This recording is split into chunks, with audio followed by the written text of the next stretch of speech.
Nisa? We ready to start? Okay.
Senior Minister Teo Chee Hean, MEI Chairman Bilahari Kausikan, members of the MEI Management Board, distinguished guests and speakers, ladies and gentlemen.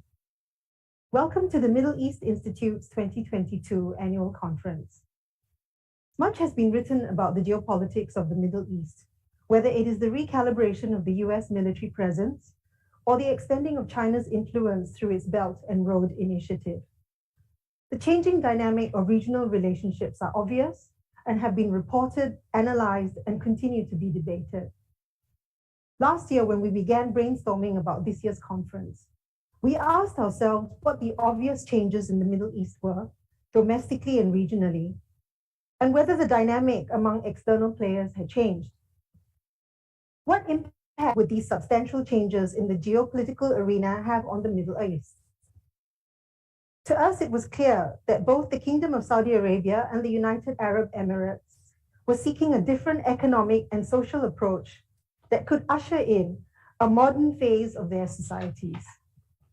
Dubai's World Expo, Qatar's hosting of the World Cup, Saudi Arabia's Vision 2030, and the UAE's participation in the Abraham Accords have all drawn attention to the effort of Gulf countries to effect some kind of transformation. What impact this will have religiously, socially, and culturally remains to be seen. What does all this mean for Asia? Having already considered China's presence and role in the Middle East through its BRI initiative, my colleagues at the Institute were keen to explore the implications of competition between China and India in the Middle East, and whether the region could become a new arena for Asian competition. We hope in the next 2 days to draw out some findings through our three panels that will focus on geopolitics, trade, and what the Abraham Accords could mean for ASEAN. The Institute is also honored to welcome Senior Minister Teo Chee Hean and Minister for Home Affairs and Law, Mr. K. Shanmugam, who will open each day of our conference. It is my very great pleasure now to invite Senior Minister Teo to open our conference. SM Teo has also kindly agreed to participate in a Q&A session after he delivers his speech, which our chairman, Mr. Bilahari Kausikan, will moderate. I give the floor now to SM Teo.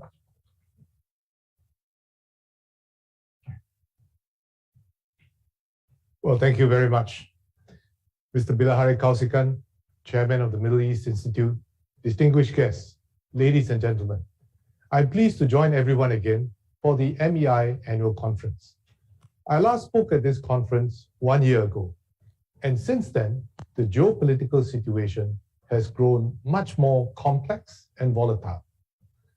Jostling for influence by the big powers has intensified and become more polarized, with each competing to carve out its own spheres. Even before we could fully digest the implications of the withdrawal of the US and other foreign forces from Afghanistan, a new crisis erupted in Ukraine.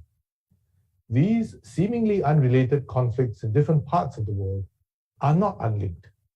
The contesting powers are circling each other warily, watching each other's moves, getting the measure of the power, influence, and resolve of the other parties, and shaping their actions accordingly. In Europe, the war in Ukraine has rocked the uneasy order that has been in place since the end of the Cold War. Instead of the quick victory that many predicted when Russian troops invaded on February the 24th, the situation has now turned more dangerous. As Russia persists with its aims and the US and its allies continue to provide weapons to Ukraine, fears of a wider war have grown. What the situation will look like when the dust settles, which may take some time, is anybody's guess. The new US administration has been in office for nearly a year and a half. Its arrival signaled a change of approach to the Middle East, not least in reviving talks with Iran. The withdrawal from Afghanistan sent shockwaves through the region. Although the US had signaled its intention to withdraw since the Obama administration and had been drawing down troop levels, regional allies and global competitors alike did not seem to believe that the US would or could really leave.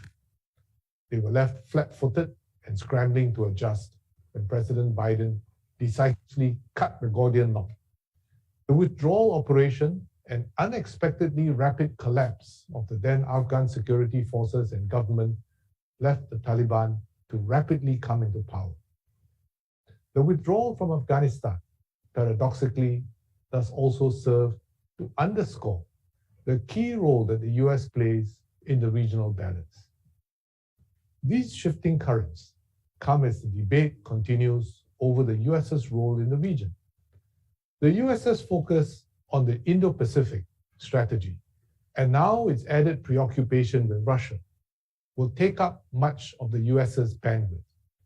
Some have wondered whether the reordering of Washington's priorities in the Middle East signals a retreat from the Middle East.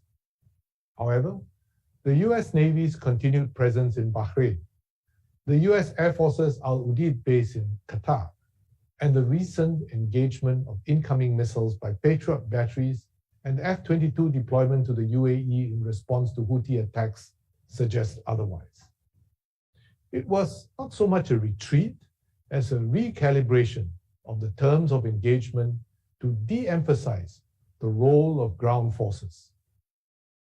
Energy has also once again become weaponized, as it was in the 1970s. The Middle East remains a key player in energy geopolitics. The Gulf exporters have not been in a rush to respond to American calls to turn on their oil spigots to moderate prices in the wake of the Ukraine war. The repercussions are being felt even here in Singapore.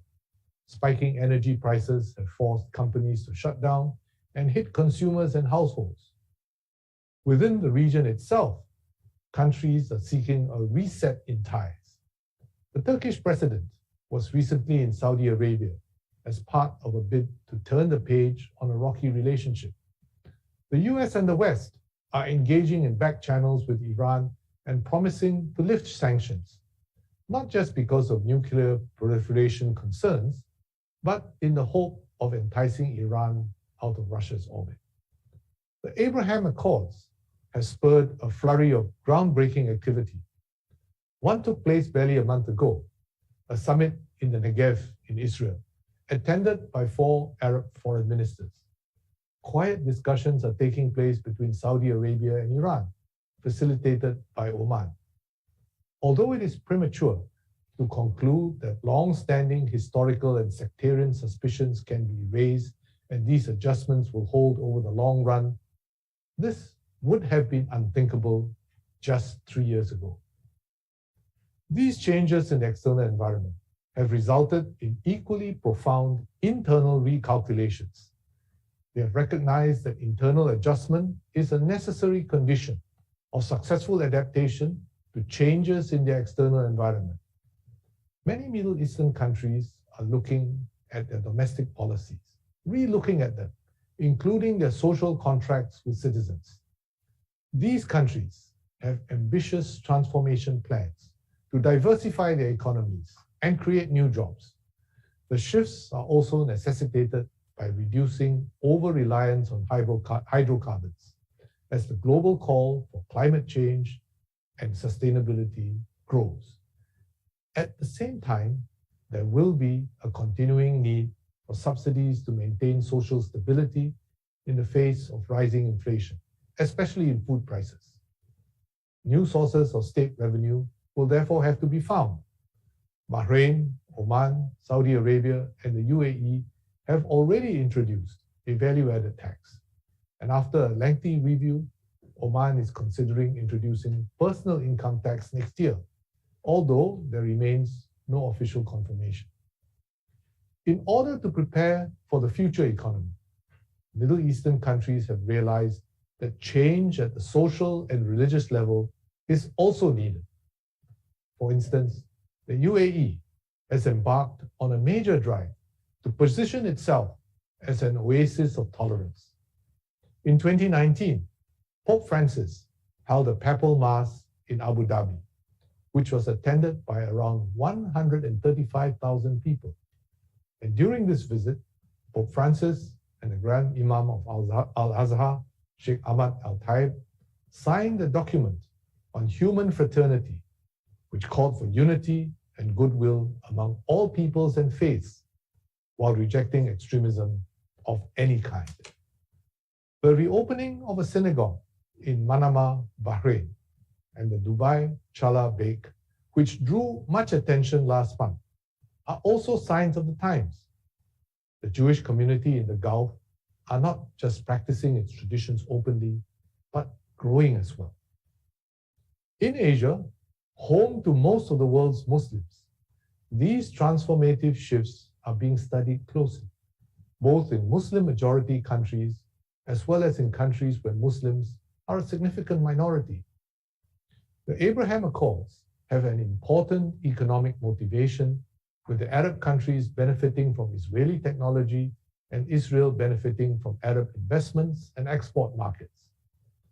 But closer readings of the communiques that emerged from the Negev summit point to a future in which the Accords will become an instrument of geopolitical competition within and beyond the region. In that respect, the question of Palestine will continue to be salient. Until it is resolved, the issue remains ripe for being seized upon by various parties and forcing itself back onto the international stage. The issue continues to have deep resonance and support among Muslims in Southeast Asia.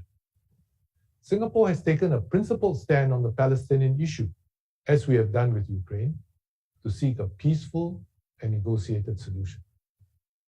There are also new strategic players in the geopolitical competition in the Middle East. China's Belt and Road Initiative has seen it enter into many top-level partnerships with Gulf countries and with Iran. India has begun to look west again to its near abroad in the Middle East, with its large diaspora in the Gulf. Both China and India, as have many other countries in Europe, recognize the importance of engaging the Middle East to secure energy supplies in the face of uncertainties over Russian supplies. As the Asian giants compete in the Middle East, particularly with the recent flare-up in China-India border disputes, the potential for friction in the Middle East between the two Asian powers has grown. Against this increasingly complex backdrop, what can Asia and the Middle East do together?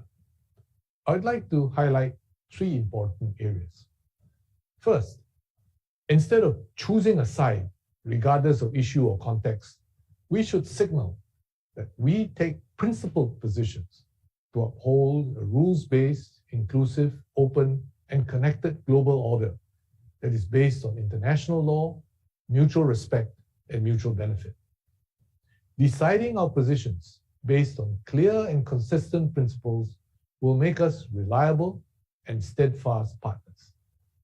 Second, smaller countries can come together to help shape the global order.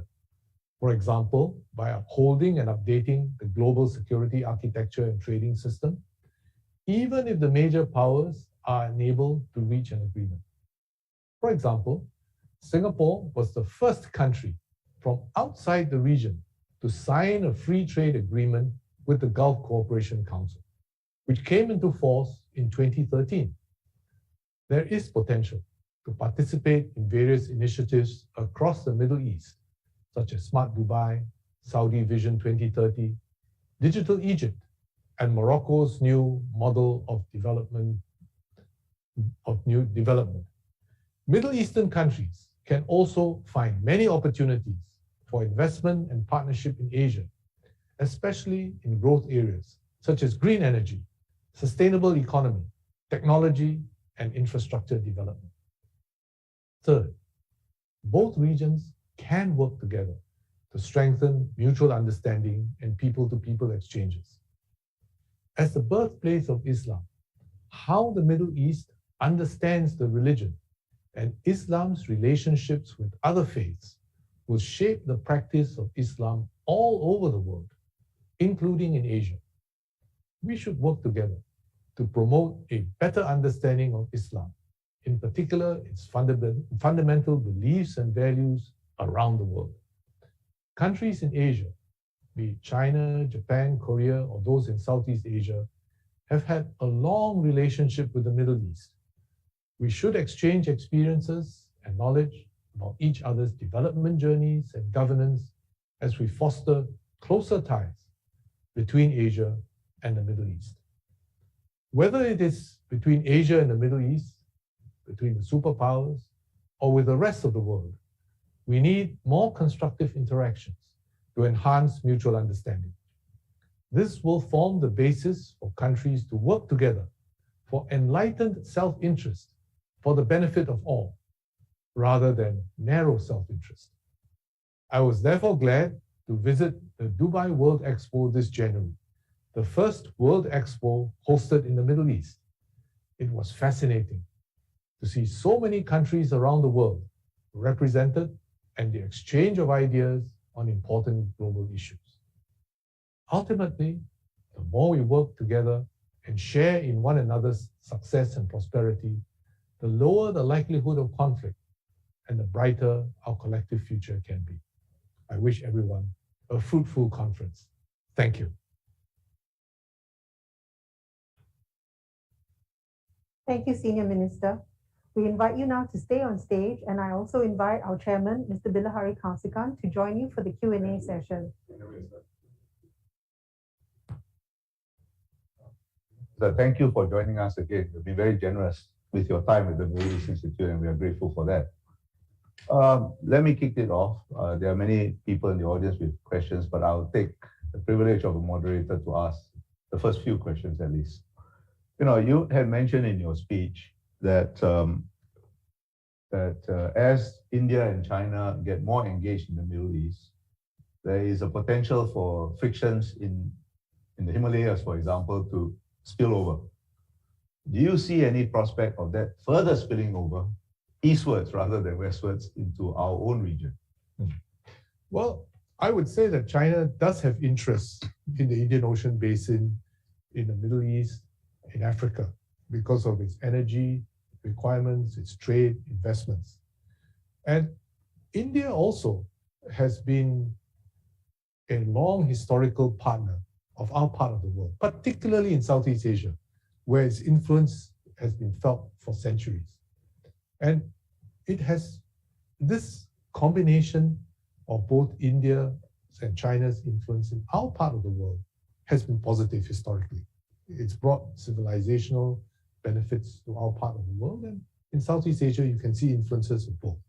And this continues into the present, and we hope will be constructive for the future as well. So we welcome India's presence in our part of the world. But when I look at India, I see that its major preoccupations are actually domestic. That's a major driver, as with many countries in the world, perhaps slightly more in India. And its major concerns in security are with its immediate surroundings in the Himalayas, in the Indian Ocean Rim. And I see that China has projected itself into this region for its own imperatives, basically trade, investment, energy, and also its concerns about its trade routes. And therefore, it is developing overland routes through Myanmar and Pakistan to reach the Indian Ocean, to try and secure its routes. And this, of course, has caused sensitivities to India. But in our part of the world, I see India being more present, wanting to play a bigger role. And I hope that it will do so in a constructive way. And I hope that both countries will be able to find a way of resolving their differences. I think they're not irresolvable. I mean, historically, they have long ties. Well, thank you. That's a very optimistic note to start with, Well, and I guess we have to be optimistic. One of the most fascinating parts of your initial presentation was the nexus you drew between, implicitly but clearly enough, between adaptation as the Middle East adapts to geopolitical changes. This requires them to adapt internally, economically, and economic adaptation also requires social, cultural, religious adaptation. And that's, I think, one of the most interesting things about the Middle East, which we all should watch closely in the years ahead. Now, what lessons, and as you mentioned, of course, the Middle East is the source of Islam for everybody. So what lessons do you think Muslim communities in Singapore, in Southeast Asia generally, should take from these rather profound transformations that are underway? Well, I think Muslim societies, just like all other societies in the world, are trying to find a response to the challenges of the new world. Technology, changes, globalization, many of these things. And they are causing stresses and shocks to each of our societies. And in the Muslim world, there are profound changes taking place.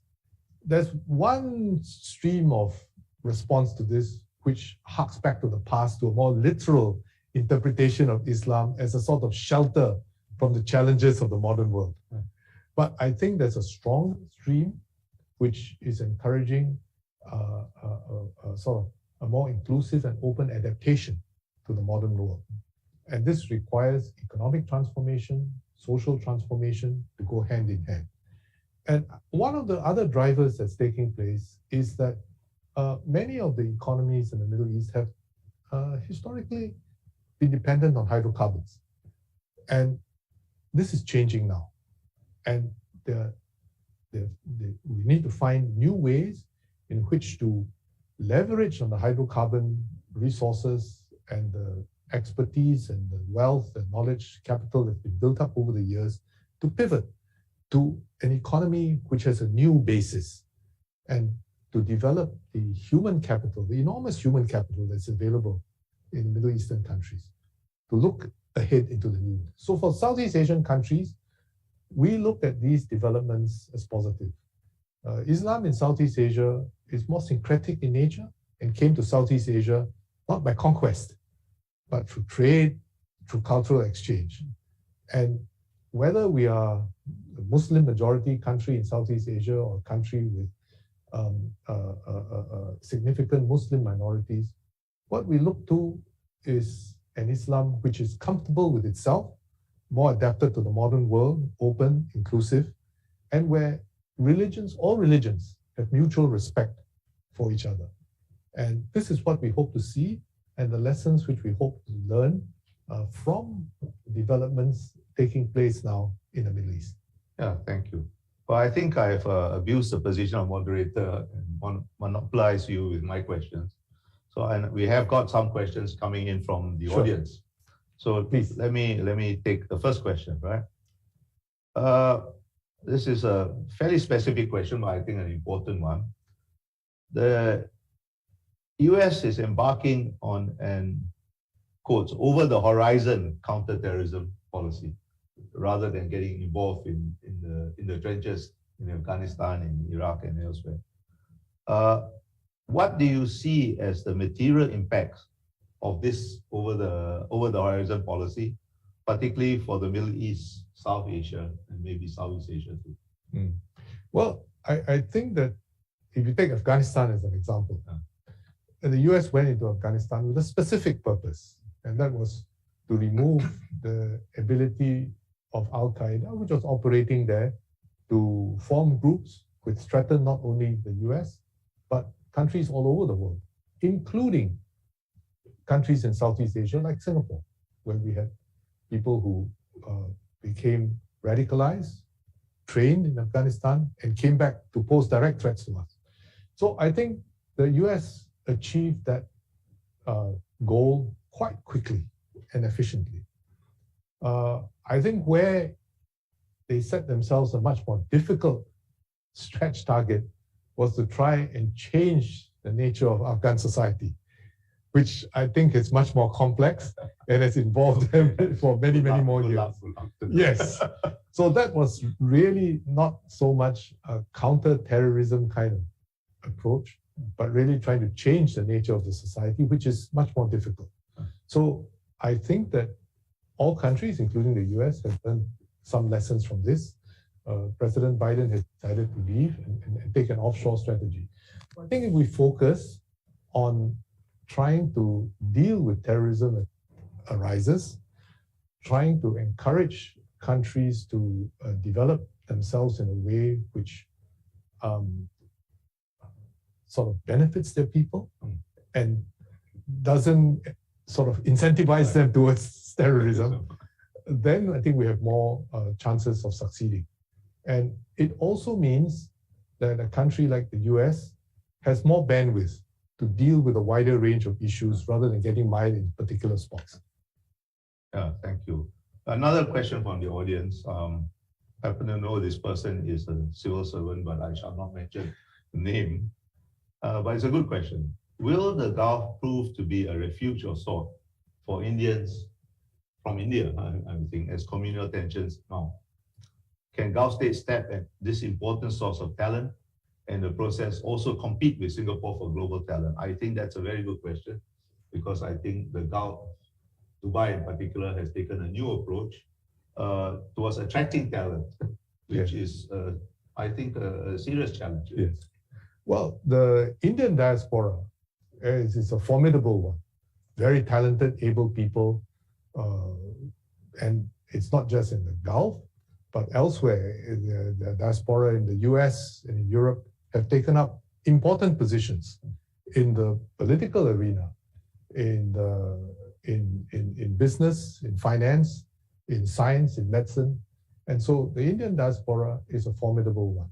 So the fact that the Middle East may be another location where the Indian diaspora may find themselves comfortable is not going to be something that changes the overall dynamic for the Indian diaspora. For our part of the world, I think that we need to find a way to remain open to people from all countries in order to tap on their knowledge, talent, links, in order to be able to help to catalyze and advance our own development. And I think that ability to remain open must be there. And for us in Singapore, we do intend to remain open, but we want to remain open in a way in which we derive the maximum benefits from this, and we are able to manage also some of the frictions that will take place in society as a result of competition and other kinds of things. But be assured that from the Singapore end, we will remain open. It's part of our DNA. We have no choice anymore. Yes. Yeah. Another question from the audience, from somebody that you and I know very well, Zainul Abidin. Yes. All right. I just met Zainul the other day. Okay. Zainul asks, given the changing geopolitical changes in the Middle East, can you see a role for our Malay Muslims as representatives of the First World? I'm not sure we consider ourselves representative of the First World, but that's the question, and I guess I know what is behind. Yes. Well, I think that the way that, as I mentioned just now, the way Islam is practiced in our part of the world, not just in Singapore. I mean, we are a small Muslim community, but the way that Islam is practiced in our part of the world is relatively syncretic because of the way that Islam came. And if you look at, say, Indonesia, they have their concepts of Islam Nusantara and so on. I think that if we can develop a model for Islam, which is comfortable with itself and comfortable in the modern world, that will be a boon for everyone. We have looked very carefully at how we are doing our Islamic education system in Singapore. So we have our madrasas, our Islamic religious schools, but which have taken on a modern form. So our Islamic religious schools now, for example, are offering the International Baccalaureate as one of the tracks for graduating high school students. I noticed that. Yes, and they will still be able to have sufficient religious knowledge, knowledge in Arabic, in order to qualify for Al-Azhar, for example. So this actually puts them at the very useful junction between Islam and the modern world. And we hope that through these kinds of developments, we will be able to have Islam that is comfortable with itself, comfortable with the modern world, and contextualized to each country's needs and requirements. And in that sense, I hope that we can play a role. I see no reason why Singapore Malay Muslims cannot qualify for both Al-Azhar and Harvard, Yes, for example. exactly. Well, I have another question. This one is from one of our researchers, Alex Aduno. I think you met him briefly just now. Mm-hmm. He spent 20 over years in China.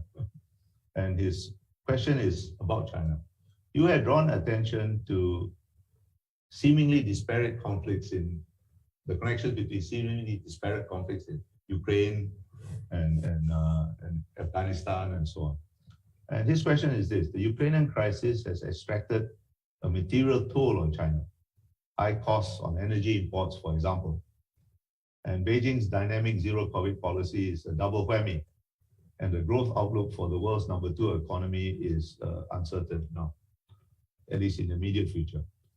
What can you say about the outlook for Asia, particularly Singapore, as a result, and also for the future of the BRI? We have not heard too much of the BRI in the last couple of years. He has a second part to the question, but I will leave that for later. Well, I think we have to dissociate many of these things. I mean, the pandemic has caused severe disruptions to every country in the world and also to China. But I think we should be careful not to second guess what China is doing in managing its own pandemic, how it balances lives and livelihoods. They will understand best for themselves what their vaccination rates are, their vaccine efficiency, efficacy, vaccination rates of their older folks and so forth, and what might happen in the country if they have a rapid opening up. And they have seen what's happened in other countries, apply social distancing measures and so on to control the spread at a time when, in an appropriate way. And they've had a devastating effect on lives, not just from people who succumb to the illness, but people who might have survived the illness, but succumbed because the health system was overwhelmed and couldn't help them to recover when they could. So I think China is looking at all these things and will make its own judgments about how fast it wants to open and when. And this one, I think, is just a matter of time.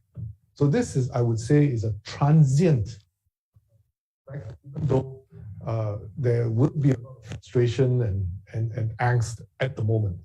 But what's happened in Russia, I think, with Russia and Ukraine, has got a much longer term and profound effect. And I think all countries are watching each other. I have no doubt that the withdrawal from Afghanistan has had an effect on the calculations of Russia on whether to take action or not in Ukraine.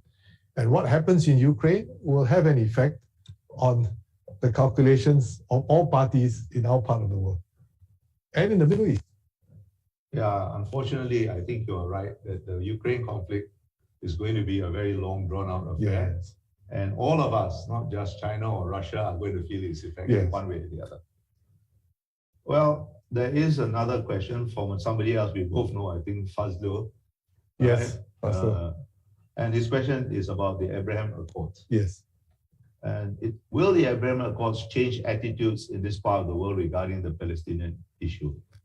Just this year, for example, we announced the opening of an embassy in Israel. That's a far cry of what happened, and there was no response actually in our region. And that's a far cry from what happened, when the elder Herzog visited some decades ago. Well, first of all, Singapore's position on the Palestinian issue, we've always taken a principled position. We respect all the UN Security Council resolutions, we support them, and we support a negotiated two-state solution.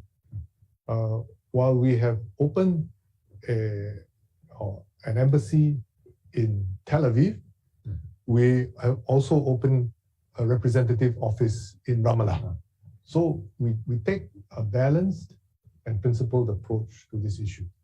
And we do believe that in all the other developments in the Middle East, the Abraham Accords and so on, ultimately, we do need to find a fair, just, negotiated settlement for the Palestinian issue. And I think that for Muslims in our part of the world, this remains a very salient issue because it has to do with justice and fairness and to hope for a good outcome for people in that part of the world. I think I can ask one more of my questions since I restrained myself and asked other people's questions. One of the things, it follows on the question about the Abraham Accord. Of course, the Abraham Accord was fundamentally driven by geopolitical and political considerations. But there is an economic aspect because I think the Gulf countries, UAE in particular, has understood that as they transform their economies, Israel, with its very creative economy, can play a very major role. Do you see a similar place for economic opportunities for us in Singapore, in Southeast Asia, in East Asia, as the Gulf countries recalibrate their economies? Oh, yes, certainly. And that's the reason why Singapore is the first country from outside the region to have a free trade agreement with the GCC. I mean, it's something quite remarkable. We look ahead and we said, let's engage more fundamentally. And it's a two-way engagement. We see ourselves engaging with GCC for investment and trade into the GCC, and also the GCC countries using Singapore as a gateway to our part of the world, for which there are many opportunities. And I see many, many new opportunities for engagement. And one of them really has to do with energy. The pivot away from a hydrocarbon-based world economy to one in which climate action and green energy or low carbon energy becomes more important is quite critical. And I was in the UAE recently. I visited Abu Dhabi. I spoke to ADNOC and others, and they are all very keen on seeing how to pivot, say, away from hydrocarbon-based economy to one in which we can export low carbon fuels, for example, blue hydrogen and other forms of fuel. And so I think that in this part of the world, there will be a great demand for that. There will be a great demand for that. There will be markets for that. And if you just take Singapore alone, we are a major center for shipping and airlines. And so a lot of ships and aircraft actually refuel here in Singapore, take fuel in Singapore. And we would be interested, for example, in working with countries in the Middle East to create a center for refueling in this part of the world, and with green fuels to promote a a better climate for the world. Thank you. I think we have time for one last question. Sure. 50 years ago, about half a century ago, the US corrected its mistake in Vietnam and moved from direct intervention on the ground to playing the role as offshore balancer. And it's been pretty consistent in that role. Of course, there have been variations from administration to administration, but pretty consistent. And we in this part of the world have got used to dealing with the US as offshore balancer. Now, recently, much more recently, last year, the US corrected a mistake it made in Afghanistan and it shifted to what I consider an analogous role as offshore balancer, de-emphasizing, as you mentioned, ground forces, but keeping its naval forces, its air forces in the broader region. But this is a much less familiar role for the Middle East, especially for the Gulf states. What lessons do you think the Gulf, as they adapt to this new reality, can take from our experience in Southeast Asia of dealing with the US? The US is a constant reality. Nobody, whether you consider it reliable, unreliable, you like it or you don't like it, it's a reality that you have to deal with. What lessons can they take from our experience of dealing with the US as offshore balancer, if there are any? Well, I would say that the US is, structurally or inherently a maritime power. Yeah. And it's, in the long term, a maritime power tends to adopt this kind of offshore strategy in the long term, even though it may get involved in land wars or land interventions from time to time. But ultimately, its strategic stance will tend to be one of an offshore power and projecting its power using naval and air forces. And I would say that that's different from a continental power. So in our part of the world, since the US has moved out of Vietnam, and also not to forget that they closed their bases in Clark and Subic. And Mother Nature has something to do with that. Mother Nature had something to do with that in Clark. Yeah. But the US has begun to look for what they call places, not bases, to have a much more flexible footprint. And so that's what they're doing. But what does it mean for countries in our region?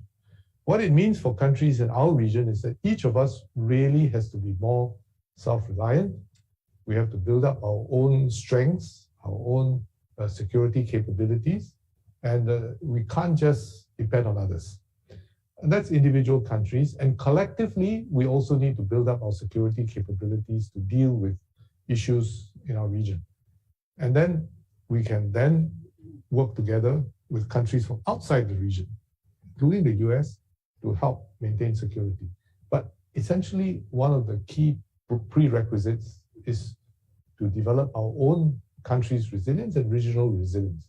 And I think that's to the good, so that the countries in our regions will begin to take more responsibility for their own security and their own security architecture.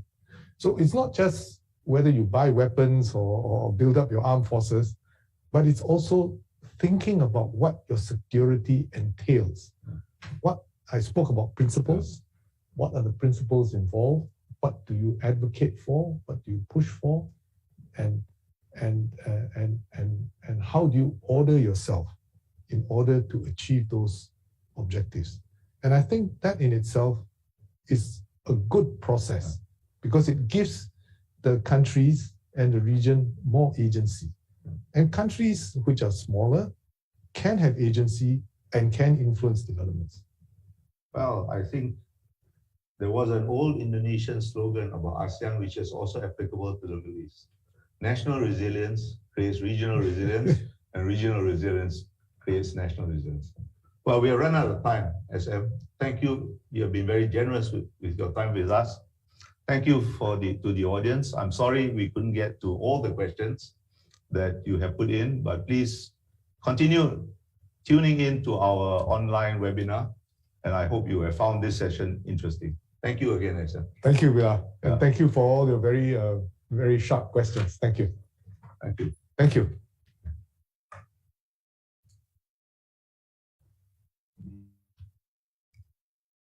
Thank you very much to everyone and to Chairman Bilahari for this first session. And after this inaugural speech from Senior Minister Teo-Chi Yen, we will continue with our first panel regarding the ongoing strategic changes, be it in the Middle East, Asia, or in Europe and the US. So for the next hour and 10 minutes, we will be exploring the consequences of the new geopolitical competition in the Middle East and Asia.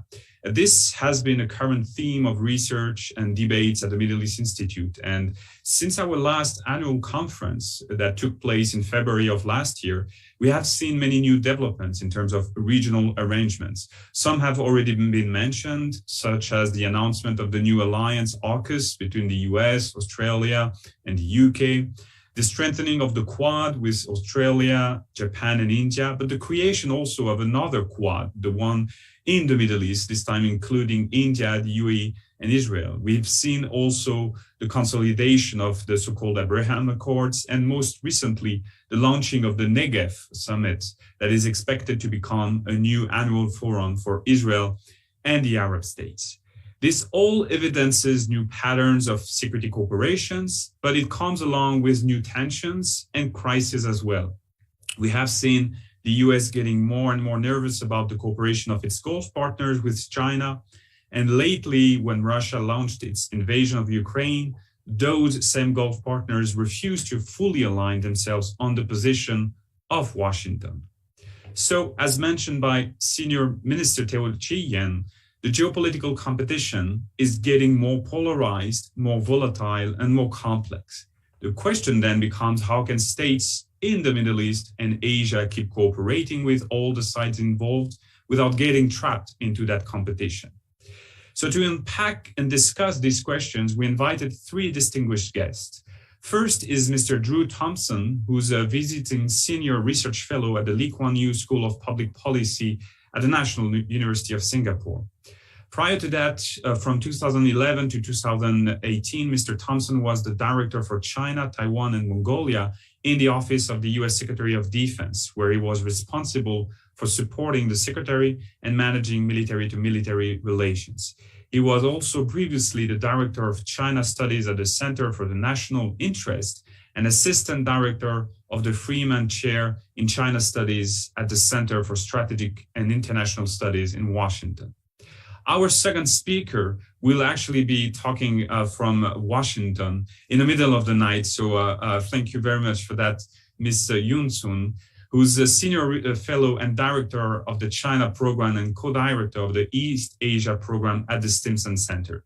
Prior to that, she was a visiting fellow at the Brookings Institution, where she focused on Chinese national security decision-making process and China-Africa relations. She also worked as a China analyst for the International Crisis Group based in Beijing, specializing in China's foreign policy towards conflict countries and the developing world.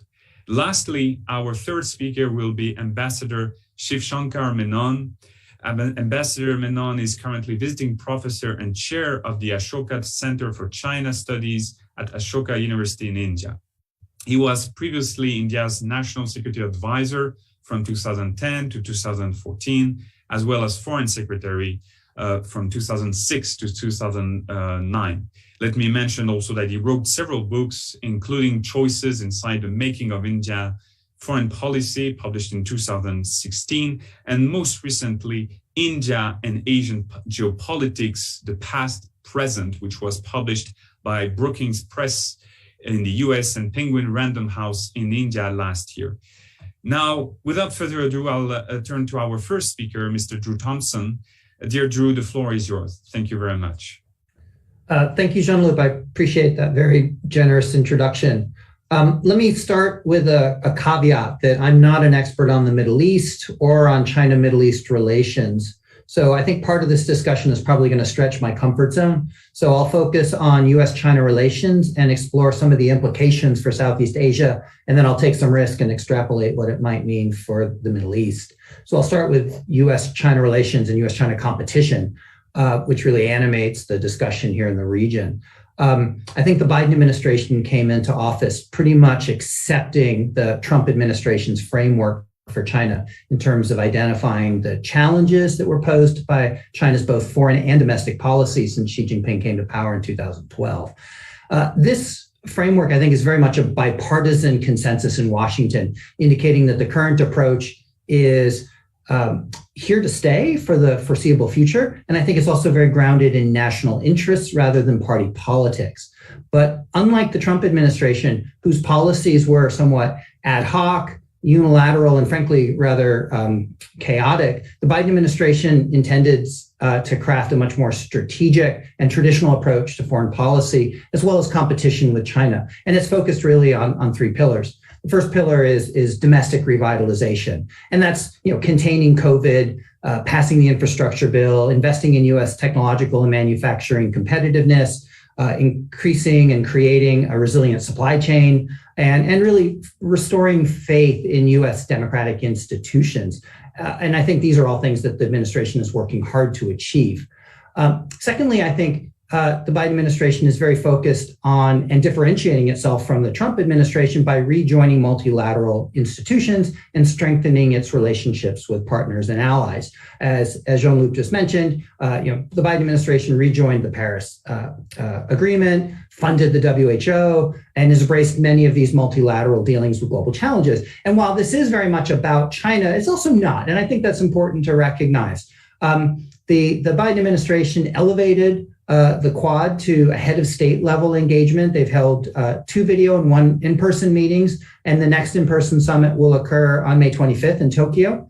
And the Quad has really been tasked with dealing with global issues like the pandemic and climate change, and these really aren't China-specific issues. Other issues, of course, AUKUS, as you mentioned, and I think there's been or at least the hint that there'll be a reinvigorated trilateral U.S.-Japan ROK security relationship. There was a ministerial meeting in February, and I think there's the potential that it'll improve with the new government in Seoul. Obviously, the U.S. has done a great deal to invigorate the relationship with NATO. Russia certainly has contributed to that effort, but I think the Biden administration was first out of the blocks by lifting steel tariffs with European partners. So we've seen the strengthening of multilateral relationships. Certainly here in the region, we've seen deepening relationship with Japan, with Australia, and even the Philippines with the renewal of the Visiting Forces Agreement. I think that was a pretty big accomplishment. So these actions that the administration has taken is not entirely driven by competition with China. These achievements do bring the U.S. rather intrinsic benefits, and it's in the U.S. interest to pursue them regardless of China. But I think from China's perspective, there is a tendency to attribute the Biden administration's accomplishments and as well as the downturn in bilateral relations, essentially all to U.S. actions. And this is in many ways encapsulated in the Thucydides trap theory, where U.S. actions are a natural result of diminishing power and China's rise. And you hear it often articulated as, number one is opposing number two so that it can't become number one. But honestly, it's a trope, and I think patently it's quite false. The U.S. Is pursuing its interests, as I said, and even though China views the U.S. as reacting to China's growing influence, it's not the case. I think if you look at the Quad, for example, it's not about just China. Remember, it was formed in 2004 after the Boxing Day tsunami as a vehicle for improving the delivery of global public goods in the region. U.S. alliances around the region, likewise, were formed long before China's rise in the aftermath of World War II. So not everything the U.S. does is a response to China, despite the fact that Chinese officials put all the blame on the Biden administration for the downturn in the relationship. Unfortunately, what you're not hearing from China is what they might do differently to improve the bilateral relationship, either unilaterally or in response to offers that the U.S. might make to accommodate China more broadly, which of course disincentivizes the Biden administration from engaging China towards that particular end. So I think the third pillar really is the Biden administration's engagement with China. They've pursued, I think, rather intensive diplomacy with Chinese officials since the administration came into office. But the purpose of it is really to ensure that competition doesn't veer into conflict, what administration officials will informally refer to as guardrails. So basically keeping the relationship on a road and not letting it run off the tracks. So we've seen the Biden administration have high-level meetings in Alaska, Tianjin, Zurich, and Rome. We've seen 2 virtual meetings between Xi Jinping and President Biden.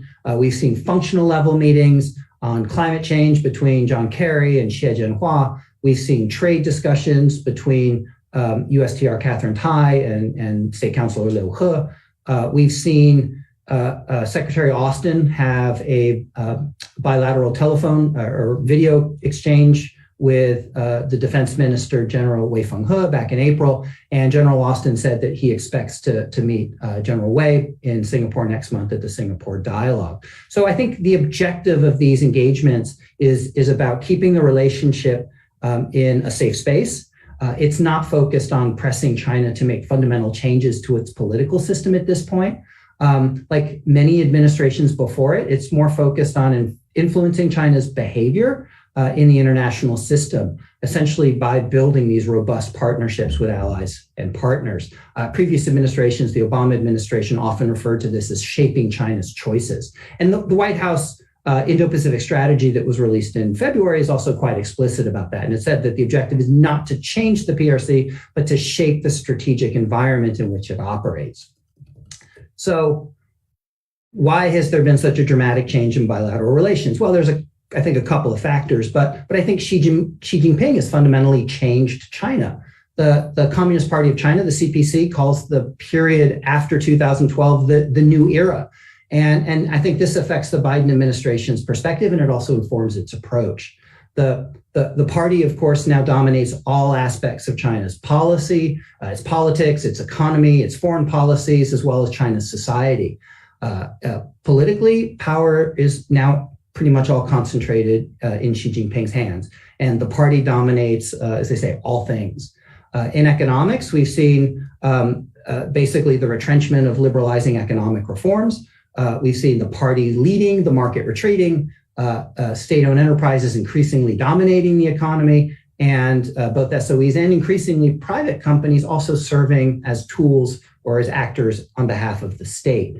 And I think this is a pretty major factor in the deterioration of the US-China relationship. US officials consider China's mercantilist approach as discriminatory, and this includes a lack of reciprocal market access, which is something the Trump administration pushed very hard to achieve and was unsuccessful, rampant intellectual property theft, subsidies for state-owned enterprises, and this isn't reflected in programs such as Made in China 2025, the dual circulation concept, and these all affirm that China is either focused on decoupling from the outside world, or I think more accurately, maybe reducing its dependence on foreign markets and foreign partners, and at the same time increasing those global partners' dependence on China for China's own benefit and leverage.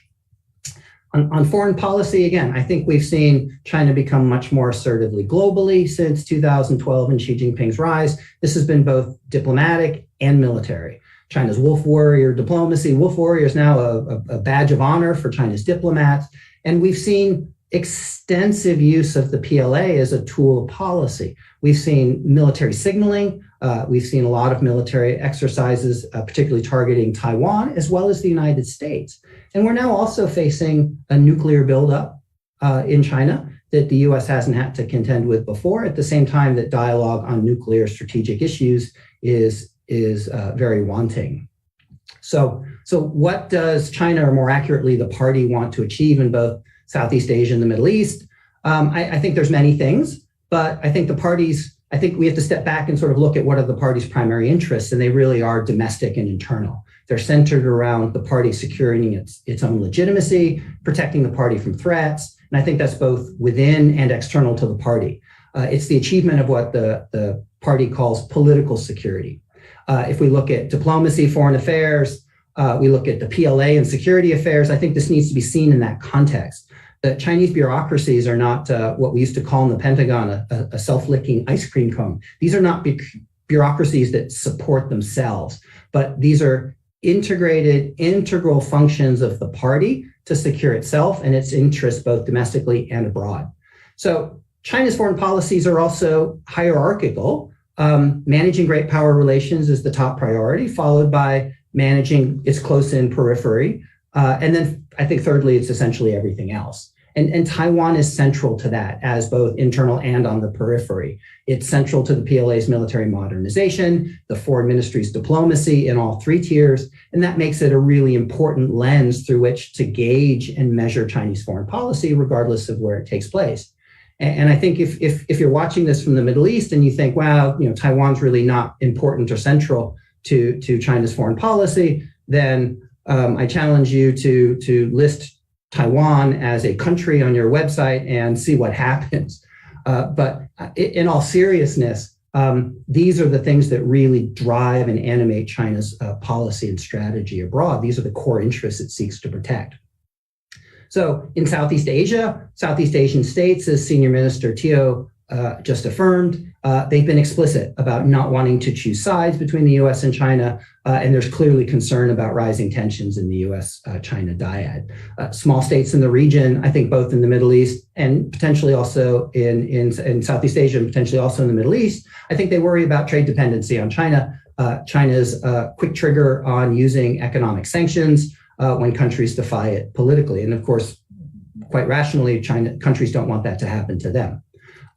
So I think to some degree, Beijing and Washington both simultaneously seek to reassure Southeast Asian states that they're not forcing them to choose sides, even as they cajole or entice countries to share their vision for world order. I don't think either power is entirely successful. That's because countries throughout Southeast Asia are continuing to seek to maximize their benefits from both Beijing and Washington. They're encouraging both to invest more deeply in the region and hoping at the same time that Washington and Beijing can get along. So I'll wrap this up with a couple of sort of implications, what I think for the Middle East. And again, this is beyond my expertise to a large degree. I think that while the US is certainly focused on competition with China, I don't think the US sees the Middle East as a theater for competition with China, as the title of the conference implies. I just don't think so. I don't think that competition with China means that the US is somehow leaving the Middle East. It's not. US interests are intrinsic to the Middle East. They're independent of China, independent of US-China competition. US interests in the region long predate China's rise as an economic and military power. The US is going to continue to pursue its interests globally, including in the Middle East, even as it engages and competes with China at the same time. And sometimes that'll occur in the region, but most of the time I think it'll be outside, because Washington can definitely walk and chew gum at the same time. Again, remembering that China's primary focus is internal and on its periphery, a lot of this has to do with its core interests, and in many cases you can use unification with Taiwan as an example, but there's plenty of others, Hong Kong, Xinjiang, and again, regime security as well.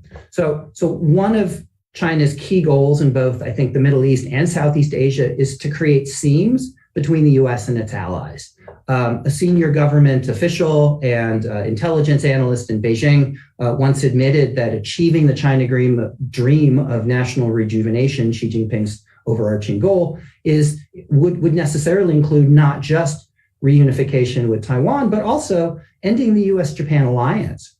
So I think that holds true across the US alliance network. So barring the dismantling of US alliances, I think Beijing would be satisfied in the interim with basically neutralizing them, pushing more US partners towards neutrality on the issues that Beijing cares about most, ensuring that US allies don't challenge China on their core interests, don't support the US on Beijing's core interest issues, such as the defense of Taiwan. You could see that playing out in a potential scenario where a Taiwan conflict results in the US trying to build a global coalition to enforce, say, sanctions against China. That would be a very difficult challenge for the US, whereas it may have been easier to gain a consensus within Europe on the sanction of Russia. China is an entirely different beast altogether. So whether or not Beijing is successful in separating the US from its allies or simply neutralizing them on the issues it cares about, I don't think Beijing ultimately expects them to defy Washington outright, choose sides. Whether China is successful in creating such a paradigm of neutral states, non-interference in what they consider their internal affairs, this might be referred to as a multipolar world. I think this is an open question. In some cases, it already exists. I think it's highly unlikely that there would be a world coalition to, say, sanction China in the event of some egregious violation of existing international norms. But in many cases, it's also worth remembering that paradigm, I think, existed long before Xi Jinping came into power. So I think this goal of China is perhaps less a factor of China's ability, China's policies, and Xi Jinping's power, and maybe more a factor of the Middle Eastern and Southeast Asian states' pursuit of their own interests, their desire to maintain their agency, as well as their autonomy as they pursue these interests through balancing strategies between the US and Washington. So I think I've probably come up to my time, and I'll stop there, but happy to discuss more in the Q&A. Thank you very much, Mr. Thompson. Let me turn right away to Yoon Soon for our second briefing. Floor is yours. Thank you. Thank you, Dr. Saman, and thanks to Ambassador Bilahari for the invitation to be on this panel. I know there's 4 a.m. in Washington. I'll try to say something smart about China's policy and also the overall context of the China's relationship with Middle East and what it means for the U.S.-China strategic competition. First, I agree with Drew. I think he captured the current stage of U.S.-China relations really well.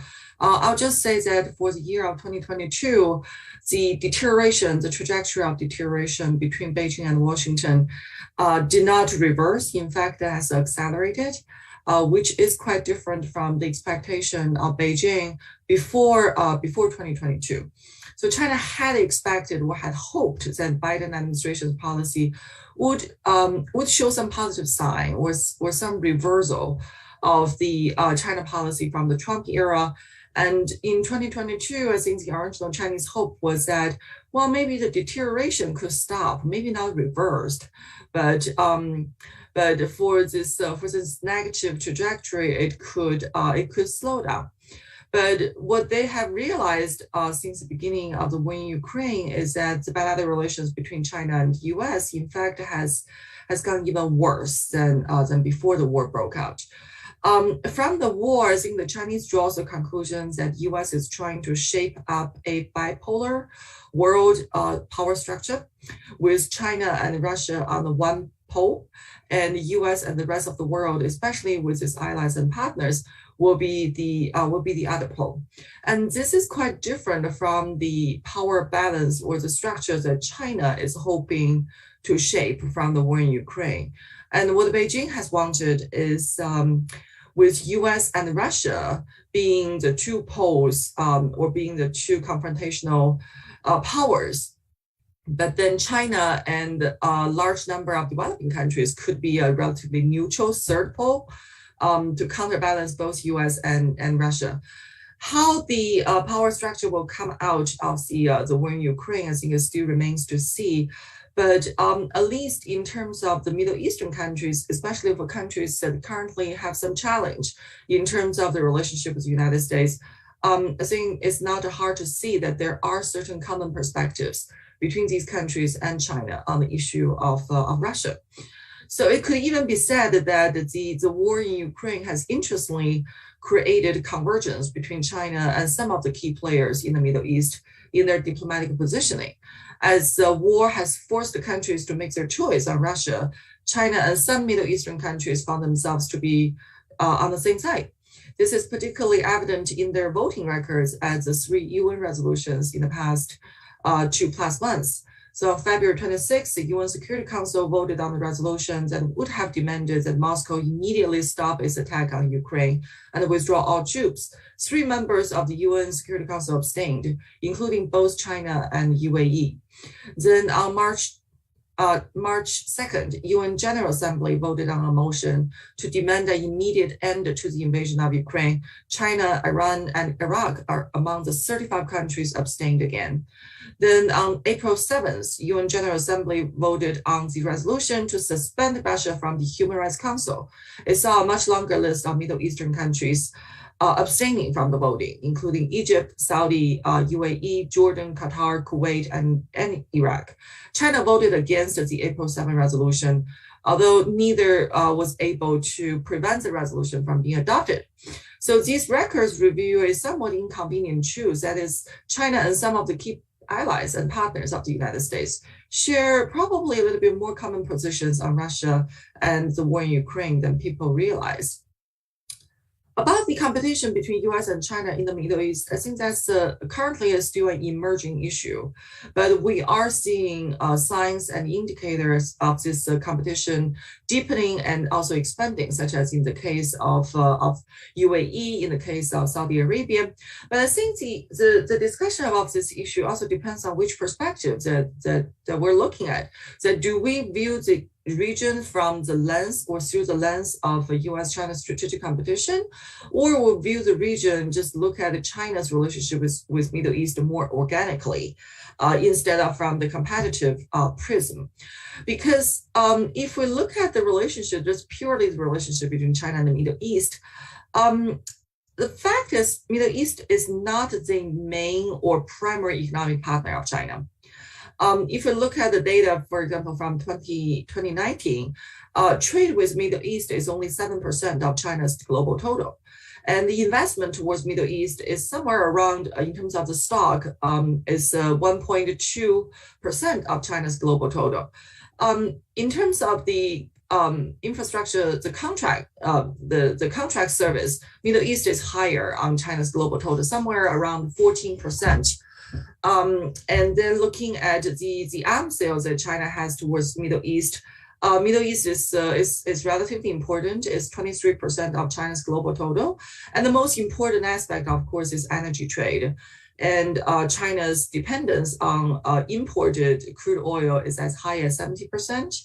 And 47 of that crude import comes from Middle East. So if you look at the strategic importance of Middle East for China economically, which is still remains one of the key aspects of China's foreign relations. So three aspects, Middle East is important for China. The one that people talk most about is energy, but it's also followed by service contracts that Chinese contractors obtain in the Middle East, as well as arms sales. But because energy is regarded as a critical strategic issue for China's economic security, so therefore Middle East, the role is quite evident. But if we look at the economic relations with China from a Middle East perspective, I think the importance of China has been climbing up. So, like for example, trade with China is about 13% of the region's global total. And the crude oil export to China is around 31% of the region's global total. Service contracts fulfilled by China around 18%, so that's quite relevant. And arms sales, well, China is really a pretty minor player coming to the purchase from the region. Like for example, from 2011 to 2015. China's arms sales to Middle East is about 2.8% of the region's global purchase. Then from 2015 to 2019, China's market share actually decreased to about 2%. So it really depends on the reference point. That are we comparing it to China's previous engagement, and we see a positive trajectory? But if you look at the percentage of Middle East in terms of China's global economic engagement, that percentage, whether it's growing or is decreasing, that's also an intriguing question. I would say that in terms of the economic engagement, that there is a recognition in China that the Western countries, United States and Europe, still has advantage in the Middle East region. That if you look at the upstream of economic activities, such as energy exploration, finance, insurance, consulting, and investment, China is not yet the primary or the biggest player in the region. But because the region, the importance of China and the Middle East for each other has been growing, we are seeing that China also has demonstrated a growing interest in political involvement in the region. And that also needs to be qualified, that we just look at the trajectory of political relations between China and the Middle East itself, or we make it a comparative study and look at how the US influence in the region is still, I would say, the most important external player for the region. And this is something that the Chinese learned a very hard lesson from the Abraham Agreement, the Middle East Peace Accord that Trump administration orchestrated. Because before the peace accord came into being, I think the overall assessment in the Chinese policy community is that while US is trying to pull out of the region, and the US is decreasing its strategic involvement and also its commitment to the region. But the important lesson that China learned from the Abraham Agreement is that despite the image and the perception that US is pulling out of the Middle East, US still enjoys the most influence in the region. And there's no other countries that can pull something like this together except the United States. So therefore, we see that China is expanding its influence, its economic relations with different countries in the region. And also China is trying to at least rhetorically play a bigger role in the peace and mediation, peace and conflict issues in the region. But so far, I think when people come to define China's relationship with Middle East, some of the key words are transactional relationship, detached approach, that China is not bogging itself down to commitment to either side of the many conflicts that we see in the region, which has allowed China the balancing diplomacy. We see that between Israel and Palestine. We see that between Iran and Saudi. We also see that in terms of the issues, for example, in Yemen, the issues in Syria. So balancing diplomacy is still something that the Chinese are trying to strike in the region. And for the longest time, China was able to get a free ride with the United States because of the regional security architecture has been primarily managed and guaranteed by the United States. So as China deepens its ties in the region, how long is balancing diplomacy could continue without China picking a side or making commitment, and in what format? I think that still remains to be seen. So I will stop there, Dr. Saman, and I look forward to Ambassador MEI-NUS' insights. Thank you. Thank you very much. Let me actually turn to Ambassador for the final presentation. Thank you. Thank you very much. And thanks for asking me. Actually, what I'm going to say is probably a mirror image of what Yunsun was saying just now. What I thought I'd do is partly address the framing of the way this has been posed in the program, then say a little bit about India and China's presence in the Middle East or footprint in the Middle East, and lastly, draw a few conclusions. I'm not really sure whether we can actually frame what India and China are doing in the Middle East as an India-China game. Is there an India-China game in West Asia? Perhaps, but if there is, it's not a zero-sum game. And let me try and explain why I say that. India's approach to the region since 1947 has really been to pursue its own security interests in West Asia on a bilateral and transactional basis, separately with each country.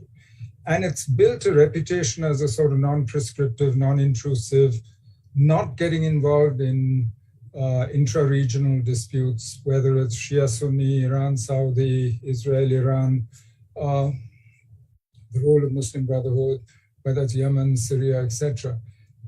So India's stance, therefore, has been to try and stay clear of the internal partisan politics, partly for the opposite reason of China, because historically, India has been part of a political, economic, and cultural continuum in Southwest Asia, stretching from the Nile to the Ganges. And security, prosperity, politics, language, religion were linked across this region to an extent with India, much more. I don't think China could say the same, except maybe for Xinjiang, which is now part of China. And therefore, India didn't want its domestic politics to be involved and get involved in what was happening in the region. So India then worked with all the regional powers, and because it tried this non-prescriptive, transactional, bilateral approach, it managed to work with all of them.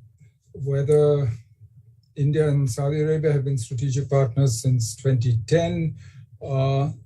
Interestingly, the effect of the Mumbai attacks in 2008 was to actually create a shared understanding of threat between India, Saudi, the GCC, and others. And at the same time, India has worked on defense and security with Israel for many decades, and it's maintained a working relationship with Iran on several issues where both sides have congrats. And Prime Minister Modi has actually done this, in fact, outdone his predecessors in terms of the frequency of his personal contact, his visits to Israel, dehyphenating India's relations with Israel from those with Palestine, and recently entering into FTAs with the UAE and remaking economic relations. But to my mind, this is not an India-China competition. India is not in the Middle East because of China. India is there because she's always been there and she has a whole set of interests. And if you look at the footprint, it's very different. Look at India's footprint. By 2020, over 8 million Indians were living and working in the Gulf, 3 million of them in Saudi Arabia. Indians are the largest expatriate community in every GCC country, and the majority community in 3 countries, Bahrain, Qatar, and the UAE. The GCC is much more important to India than it says, say, to China. It's India's principal source of oil imports, 40%. Trade, India GCC was $121 billion in 2018-19, which was the 3rd largest among all the trade groupings with which India trades, more than India-ASEAN trade in that year. So for energy security, and of course for security and other counterterrorism, other issues as well. And the further afield you go, there are still very strong commercial and other interests. Defense relationship with Israel, for instance, fertilizer with Jordan. And since 2005, India has been actually entering into defense, security, other arrangements with countries like Qatar, like Saudi Arabia, and these are gaining weight. So China's footprint is very different. Both have energy security interests in common, I would say, but China's forte is different. It's big infrastructures and ports, is in what the BRI was trying to do, weapons exports, bases along the east coast of Africa, and of course the defensive interests in Xinjiang. But has all this changed with Quad 2, which you mentioned in your introduction? I don't think so. Quite frankly, this Quad 2, whose foreign ministers met, Israel, US, UAE, India, it's set up a working group to see what it can do together on trade, climate change, energy, maritime security. This is no well thought out US strategy to contain China. I mean, frankly, there are uncertainties. We're still waiting for a definitive statement of the Biden administration's China policy. But quite apart from that, to speak of the Quad 2 as containing China is absurd. And every West Asian state, including the members of Quad 2, have the closest possible ties with China, are enthusiastic participants in the BRI. Israel has an innovative, comprehensive partnership with China since 2017. The UAE has a comprehensive strategic partnership with China since 2018, which is the highest level of ties China has with anyone except Russia. There's no real strategic intent or interest binding the Quad 2. Israel may want it to confront Iran. The US may want it to confront China, but it's unlikely to do either, to my mind. So could there be an India-China competition in the classical geopolitical sense in the future? There are signs of a changing sort of Chinese footprint in the region. July, August 2020, New York Times, Iranian media reported a 25-year comprehensive strategic partnership between Iran and China, and which included $400 billion of Chinese investment in Iran's energy sector, defense industry, etc. Talks of links with Gwadar and Chabahar, of extending the China-Pakistan economic corridor. All that would change. And China has, I think, in recent times taken slightly clearer stance on political issues. But so far, at a time when BRI itself is facing stress and almost certainly remodeling, I would suspend judgment right now about whether we are about to see some kind of classic geopolitical competition between the two. Besides, India and China have common interests in West Asia. Energy security is clear, security of the sea lanes, which bring that oil to India, to China. And I would say even the security and stability of the regimes in the Gulf and in Iran. Whether India's interest is more or less than China's, all that we can argue, but there is a common interest there, which I think we need to look at. So where does all this go? You know, the US might indeed urge India to a more active role as she herself rebalances her security commitments. But if India changes the pattern of her involvement in West Asia, attempting to become a net provider of security, for instance, it will be for her own reasons, because of Indian interests, which drive her to do so. So I wouldn't actually see this as part of some response to US-China contention or as a big triangle. Of course, regional middle powers in West Asia will use China-US contention to get what they can from both parties. But for the present, China's reach into West Asia is primarily economic, and she's not a security alternative to the US. Nor is India-China rivalry in West Asia such that they are in direct contention, opening space for local powers to play one off against the other. This could change. I mean, there's over time, as global and West Asian futures become more uncertain and contentious and India's interests expand, it seems to me that you know, whether India decides to become a net provider of security, starts playing a more systemic role in regional issues as the US withdraws, will only become clear later. I don't think we've got to that stage yet. The difference, of course, is that India has huge bilateral stakes in each of these relationships, the diaspora to protect and so on.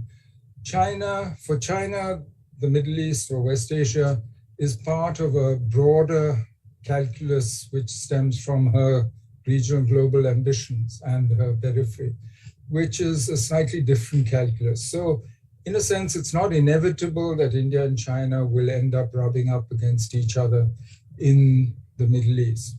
To my mind, actually, India and China are more likely to first rub up against one another in the Indian Ocean island nations, rather than in the Gulf or West Asia, because in the island nations, actually, the picture is much more mixed, and there is already a level of India-China competition. I think people often forget that the UAE frequently outpaces China, India, and the US in both imports and exports to these countries.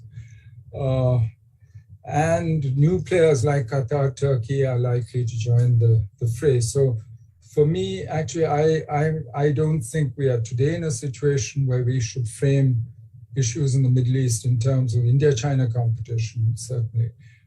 It could come, and that's why this qualified sort of answer to the question that the program posed.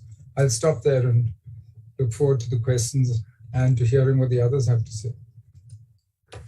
Thank you very much, Ambassador, and thank you to the three of you for these words. We have about 25 minutes for Q&A. Let me tell our participants that if you'd like to ask a question, please write it down in the Q&A box in the Zoom application. And while we receive the first questions, let me take the privilege of being the moderator to ask maybe a general question and one maybe more specific to Ambassador Menon. I mean, listening to the three of you, I had the impression, which is quite clear, that each of you emphasized the idea that there is no real interest, no desire, basically from the US, from China, or from India, to turn the Middle East into an area of competition. But having said that, and maybe because at the Middle East Institute, we tend to look at these topics from the Middle East, what you see from the region is countries such as Israel, the UAE, Saudi Arabia, more and more feeling the pressure, especially from their closest partner, the US, to take a side. They feel the pressure when they start signing agreements with Chinese companies, either with the Haifa port in Israel or Khalifa port in the UAE. And one major interesting development in the last year was the unraveling of the F-35 negotiations with the US and the UAE. Initially, everyone was thinking that if there's an issue with the sale of a fighter jet to the UAE, this will be about Israel. That was a classic topic in the Middle East. And the Abraham Accords was supposed to neutralize that issue. What we've seen is that actually the major problem was not Israel, it was actually UAE-China relations, in particular speculations about a Chinese military construction in Abu Dhabi.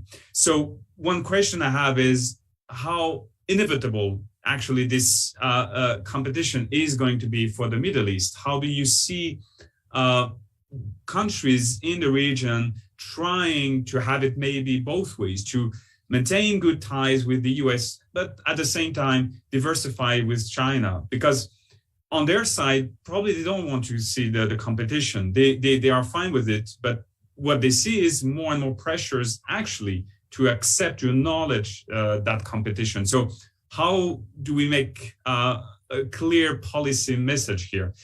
Seen, I would say, maybe from Washington. And Ambassador, regarding India, one thing which I find very interesting is in the last, I'd say 5-6 years, we've seen that clearly with Narendra Modi, there was a momentum for closer ties with Gulf states, and in particular with Saudi Arabia and the UAE. But as I just mentioned, that came at the same time that there was also momentum for closer Gulf-China relations. And in some ways, these Gulf-China relations, and in particular for UAE, are becoming more strategic, more military, more security-oriented than with India. So I'm just asking, maybe playing the devil's advocate here, but trying to wonder how far can you see India's rapprochement with Gulf countries if you have at the same time that security, that strategic dimension for the Gulf-China rapprochement? How far can we go with these two parallel rapprochement in a way? So I leave it to the three of you to answer this, maybe more comments than questions. Can I maybe turn to Drew for the first remarks?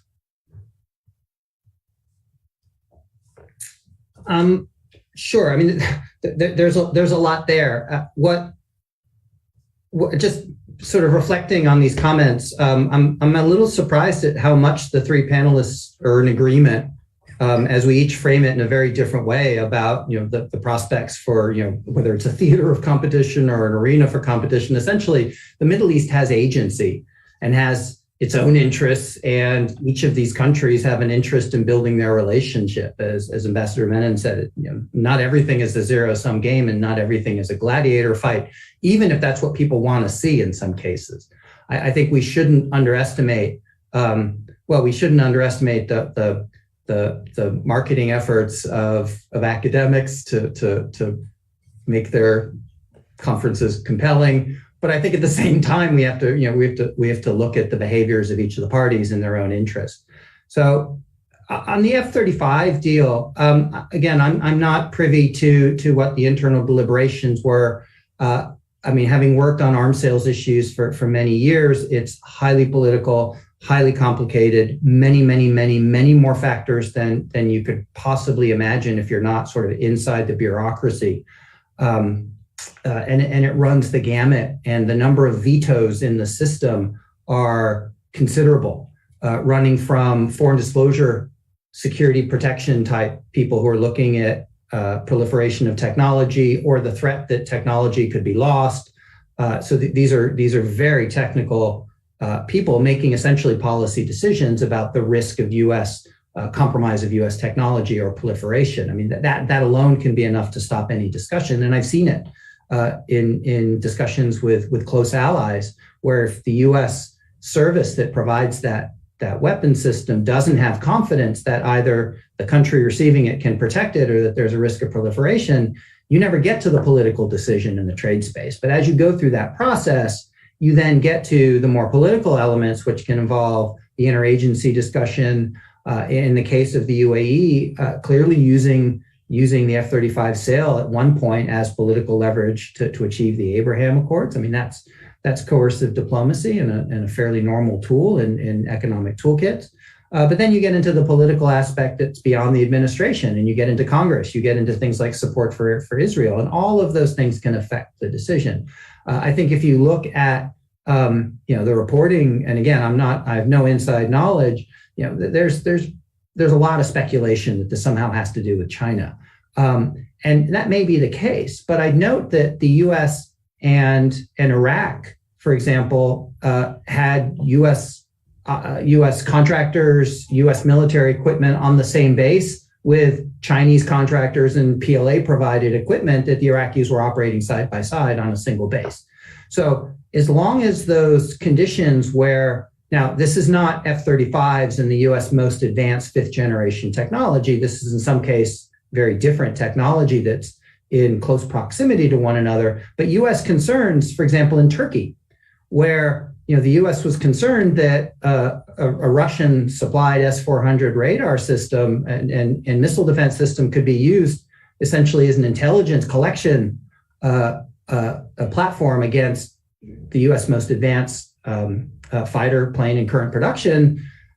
That's a deal breaker, and it has less to do with politics than it does about simply protecting U.S. technology and the critical edge that it has, and not having it be transferred to adversaries. So I caution any effort to sort of without good knowledge applying this sort of concern that maybe the UAE is getting too close to China and therefore the U.S. Is suddenly punitive. There's lots of examples where the U.S. and China can coexist in third countries in close proximity. Djibouti is another good example. There's actually occasionally communications between the two bases. In the past, there have been discussions between them about how to make sure that you've got professional behaviors between the U.S. and China when operating in close proximity. And we've also seen similar experience with Russia in Syria, for example. There's a long tradition and history of the U.S. and Russia, despite their deep political differences, coexisting in the security space, having common understandings, confidence-building measures, communication protocols to prevent what the military calls deconfliction, not having two capabilities in the same place at the same time. So I think it's easy to look at this and say, there's a gladiator fight and this is entertaining for everybody, but not everything in foreign policy and in geopolitics is bread and circus. Thank you. Let me turn to Yun in DC. Thank you, Dr. Saman. First on the issue of Middle Eastern countries or any middle power that has to choose between U.S. and China. I think all the three, I agree that all three of us seems to be on the same page, because when great powers coexist in a region, it's very difficult for them not to have overlapping interests. Like, for example, or overlapping interests on overlapping issues. China maintains a relatively close relationship compared to other great powers with Iran, and that relationship itself has a significant impact over the United States. And UAE in recent years has basically emerged as a country in the region that has the closest tie with China, and that inevitably raises question on technical issues like Ju just mentioned. Although I would say that the issue of arms sales or U.S. opposition to arms sales by countries in the Middle East to work technology sharing with China is not a new issue either. That as early as 1992, when China was trying to purchase the Falcon early warning system from Israel, the U.S. opposition back then played a major role blocking that transaction. So this was 1992. China was not even the player it is today. So I would say that this issue has a pretty long history too. And as for the position of the countries that's being put in between U.S. and China, I'm a ardent fan of Ambassador Bilahari's agency theory, which is that, well, like you just mentioned, this type of situation does afford middle powers or smaller countries in the middle the agency, but it does dictate that the countries involved will have to be active. We'll have to actively calibrate, actively engage, actively deliberate, and actively picking a side or choosing a side on different issues based on the merit of the issue.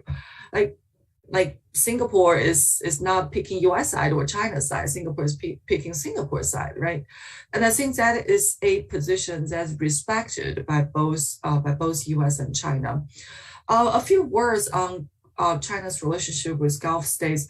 I think the 25-year agreement that China signed with Iran back in 2021 does have a critical impact over the mentality or the calculation of Gulf states, because we talked about the balancing diplomacy that China tries to strike between Iran and Arab countries and Gulf states.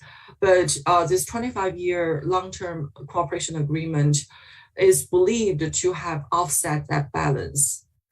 So to bring this relationship a little bit more back to its balanced state, I think there is also the need from Gulf states to reach out to China and also to enhance their mechanism or enhance their strategic relationship.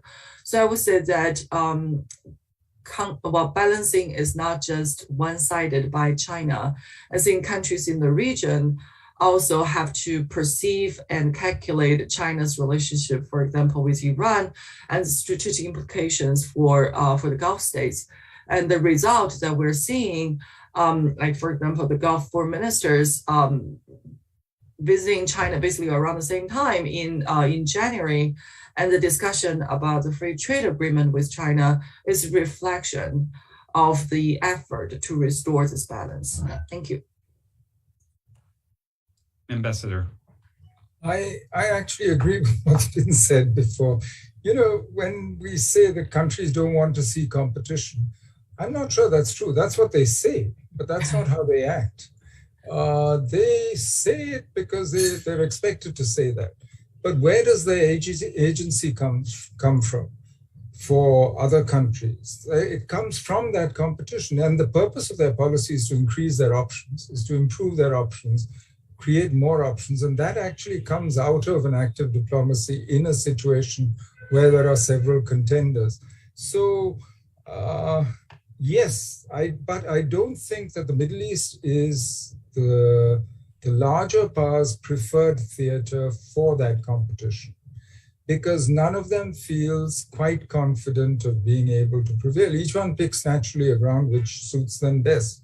And the Middle East is not, so far at least, anything but an area where the security architecture has been dominated and determined by the US and the West and the relationship of the Middle Eastern countries. But the Middle Eastern countries are clearly looking for more options.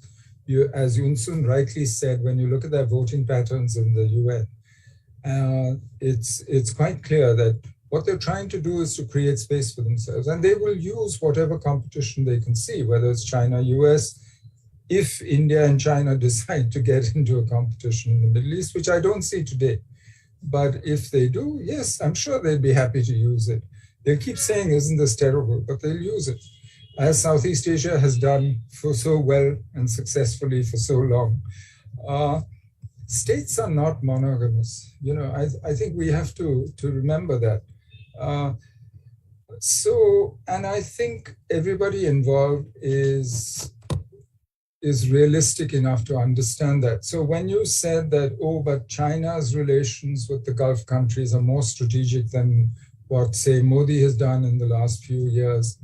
Perhaps, as I said, both China and India have very different footprints and very different strengths that they bring to these relationships. And India works to her strengths, which is the diaspora, which is the economic linkage, and which is a whole host of other things, some of which China doesn't have. But what China has is the capacity to build infrastructure, to sell weapons, which she manufactures herself, and she uses those. So I think you're going to see that both in parallel, and it's not an either-or situation for either China or for India. And certainly India and China have enough other serious problems to discuss without adding contention in the Middle East to their bilateral agenda. So I think, once again, you're finding all three of us very similar in our approach. Yes, I must say I'm impressed by the level of We didn't coordinate, by the way. Yes, I was going to say for the record, there was no coordination. So it's even more impressive, the level of the level of agreement, let's say, between our speakers. We have a few minutes left, so I'll give you two questions, and we'll see if we have time for more. We have one from Tatsuo Shikata on the Q&A box that you can see, one which is specifically for Ambassador Menon regarding the Quad, the initial Quad, not the Middle East Quad. And if I summarize the question, that relates to the agenda, the scope of the missions assigned to the Quad, and specific question being, can we speculate on a role of the Quad in the Middle East? Can you see influence of the Quad and India's role in that context, which relates to some of the comments actually that you made during your own speech on the Middle East Quad, the one that was established earlier this year. So that's the first question. I had another question, a general question for everyone, which relates to energy, and which is one question from my colleague, Ambassador Georgi Bustin at the Institute. He's asking, can an energy crunch, if there's an energy crunch, could we imagine a scenario of India and China competing for Middle East hydrocarbons? Can we speculate on competition between both countries for energy supplies coming from the region? So I suggest we start with you, Ambassador, on the question about the Quad, and then everyone, if you have any thoughts on the question about energy scenario. Thank you. On the Quad question, I think the Indo-Pacific Quad, I think, there was a first attempt in 2007-8, which then didn't go very far. It was revived in 2015, but its function is not just China related. I think China would like to act as if it is purely an instrument to contain China and is a nation, NATO, and so on. They've changed their mind about it. Originally, they used to dismiss it as froth on the waves or something, but now suddenly it's become useful as an object, as a straw man to set up. But to my mind, the real strength of the Quad in the Indo-Pacific is that what it tries is to shape the larger environment. So it's not just maritime security, and it's not just China related, but it's also the provision of public goods, of vaccines, of resilient supply chains. I mean, if you look at the agenda that the Quad is developing for itself, it's much broader in the Indo-Pacific. But it's also an agenda that just the four countries can't do on their own. So they will have to work with others. They're talking to South Korea, they're talking to Indonesia, talking to Singapore, talking to the others. And I think it will be a much looser and therefore much more effective organization. This Quad 2 in the Middle East, I'm not quite sure. I don't see a unifying strategic purpose behind it. I don't see a sense of where it's going. I mentioned what it's supposed to be doing, climate change and trade. And, these are wonderful ideas, but what it's going to do and how it's going to do that and how this particular group somehow feel they can do it and what capabilities they have, I remain to be convinced. I mean, I'll wait. On the energy question, I think India, China, conceivably, yes, we could be competing, but this is an old situation. I mean, we've dealt with it in many ways. In fact, long ago, India and China were two countries who went in and invested in oil, not just prospecting, but actually drilling and extraction in places like Sudan, where nobody else would go. We have a common interest actually in the security of the sea lanes, which bring this oil to us. I mean, the four biggest consumers of the oil that goes through Hormuz are China, Japan, India, South Korea. And frankly, they share an interest, which is why all of them participated in anti-piracy off the Horn of Africa, in the Gulf of Aden, for instance. So it seems to me that it's more than just, again, not a zero-sum game. It's not just India competing with China for scarce resources. I think it's also how can both of them manage the market and work with others to make sure that there is a steady, reasonable supply of oil at a reasonable price for us and do what we can for that. It's the same thing in fertilizers. The two biggest importers of fertilizers in the world are India and China. And you've seen what's happened to fertilizer prices after Ukraine. So these are issues on which actually we have a common interest. And in the past, India and China have actually talked to each other and coordinated their actions and seen what they can do to further their common interests, which I think is the way it should be. So it's not just pure competition or pure cooperation. I think it's a mix, which these are countries which are capable of doing. They're capable of actually managing something like that. Thank you very much, Ambassador. Drew and Jan, would you like to add something, as we have now to finish the panel? This would be the final words. I'll just add, Drew, you go first. Okay. Certainly, Yoon Sun can have the last word. I love the energy question. It's a great one. And I'm reminded maybe almost 15 years ago, I gave a lecture at China's National Defense University. And a colonel in the class got up at the back of the room and asked a provocative question. He said, and this is 15 years ago, so we're talking early 2000s, Hu Jintao period. And he said, China and the US are going to go to war. And he just sort of went on with his question. And I said, Colonel, I want you to elaborate. What makes you think that we're going to end up at war? Why is this so inevitable? And he said, because of energy. China's economy is growing. Our demand for energy is growing. We're going to need more, and more is in the Middle East. And you already lock it up. It's all your energy, and we're going to need it, and we're going to fight over it. And I pushed back on the concept. And for me, it kind of reveals an insight into Chinese national security thinking. And it's also captured in the Malacca dilemma, right? China's fear and distrust of global markets that it doesn't control or fully understand. Ambassador Menon mentioned, the rush to lock up equity oil, to rush to vertical integration, to drop new wells in places like Sudan that are politically risky. This is a sign of insecurity, and we see that a lot in Chinese strategic planning. We see that in the building of the gas and oil pipelines in Sittwe in Myanmar that then pump all that energy uphill a long way, all the way to Kunming, producing essentially very expensive energy but China's willing to pay that premium on very expensive transportation costs to provide it with security and energy resources for its Western provinces. So ideally, an energy crunch, if everybody has faith and buys into global markets, it should result in rising prices.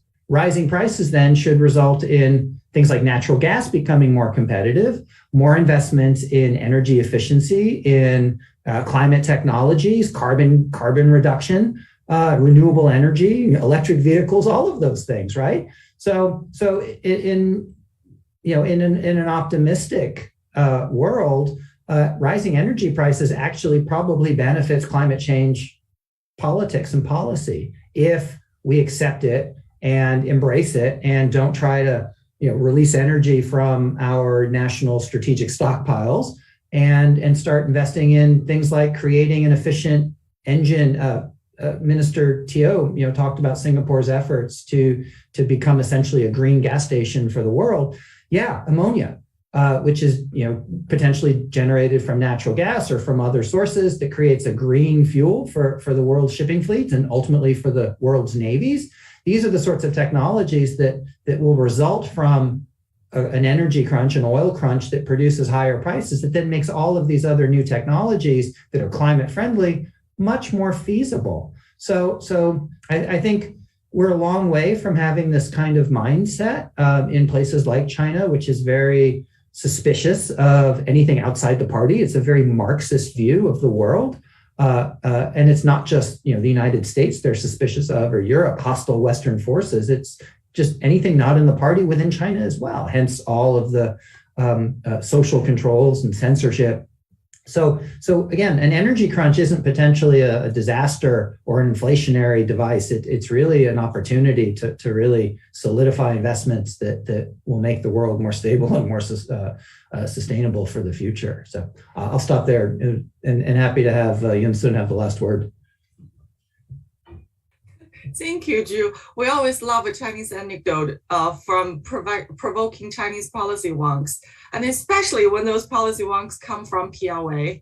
And the level of bluntness almost carries I don't know how to describe the sense of childish innocence, like this is what we want and this is how we're going to get it.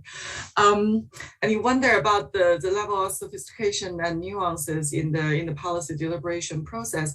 I fully agree with Drew on the issue of energy diversification, or at least the Chinese desire to diversify their energy transportation routes and also their energy sources, which is why if you look at, China's energy relationship with Russia, I think the Chinese have tried very deliberately to avoid a situation of overdependence or unilateral dependence on Russia. And that's why I think China is trying to diversify its source of energy resources.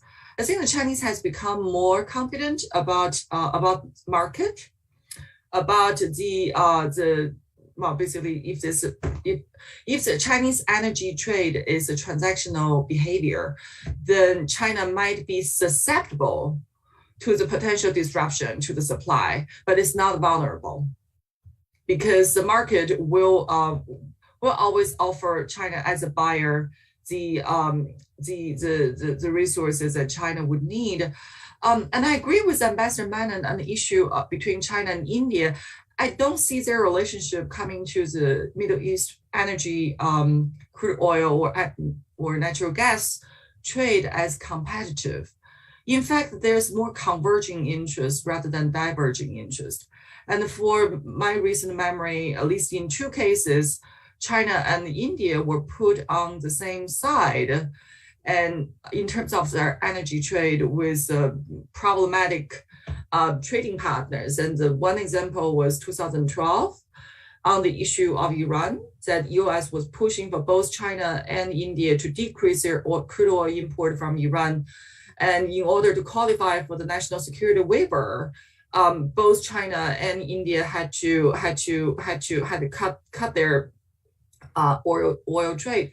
And currently, I think Russia is another example where the energy trade with Russia for both China and India have been put under scrutiny. So I would say that they probably have more converging interests rather than competitive interests coming to energy trade.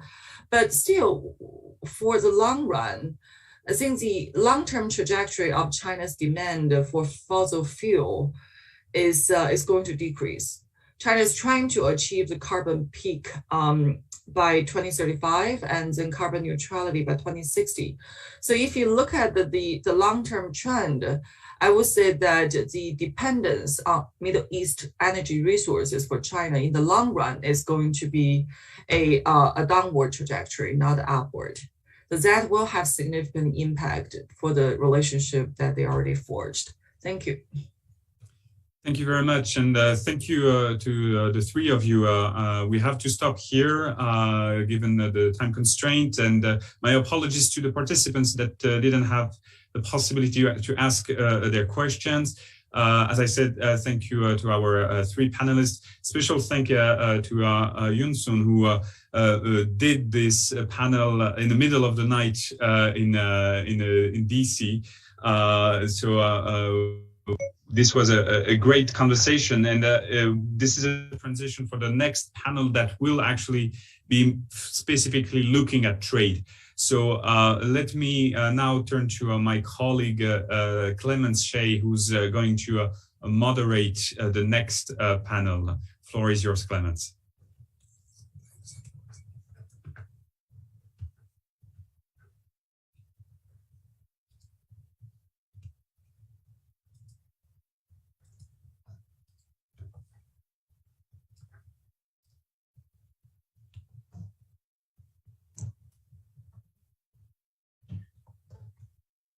Thank you to the speakers from our last panel. Ladies and gentlemen, distinguished speakers and guests, a very good afternoon from Singapore, and I'll be taking over from my colleague, Dr. John Lu Saman. We remain in the thick of this year's annual conference hosted by the Middle East Institute within the National University of Singapore. Thank you for staying with us, and you'll be seeing fresh faces very shortly. In fact, they probably have appeared on your screen by now. My name is Clemens Shea, and I'm a research fellow at the Institute, and I will be moderator for panel 2 in this conference. A reminder to our audience joining us that the 2022 edition of the conference is titled The Middle East, a New Arena for Asian Competition. And earlier, we had the pleasure of welcoming Senior Minister Teo Chee Hean for the opening address of this conference. In his remarks, Senior Minister Teo recognized the engagement with the Middle East by two Asian powers, both China and India, increases the potential for friction between the two. Also, moments ago, we also concluded panel 1, which dealt with the geopolitical implications of the two competing powers.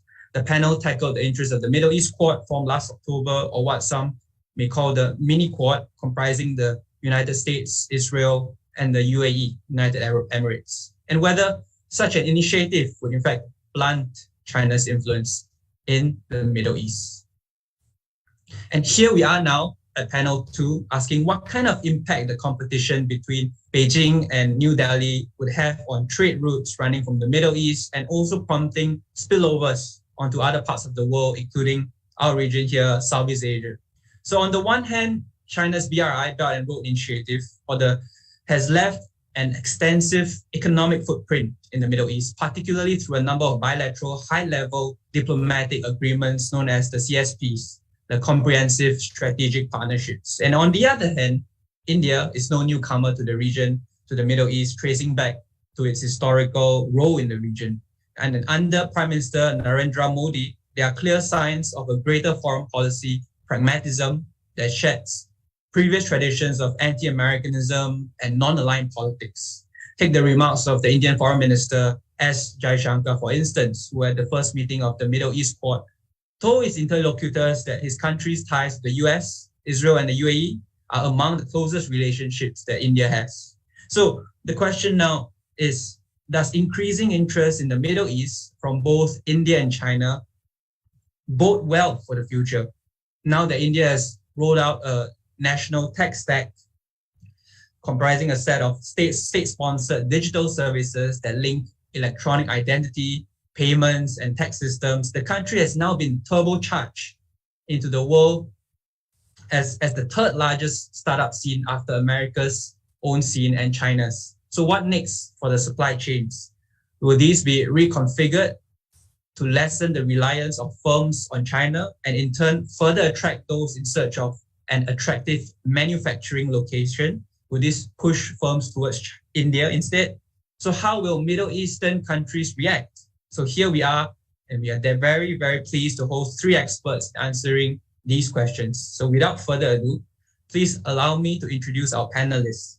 First up, we have Dr. Nasser Saidi, who is the founder and president of Nasser Saidi and Associates. His former roles include chief economist and head of external relations at the Dubai International Financial Center and executive director of Hokama, the Institute for Corporate Governance, and Mudara Institute of Directors, as well as the Minister of Economy and Trade and Minister of Industry of Lebanon between 1998 to 2000.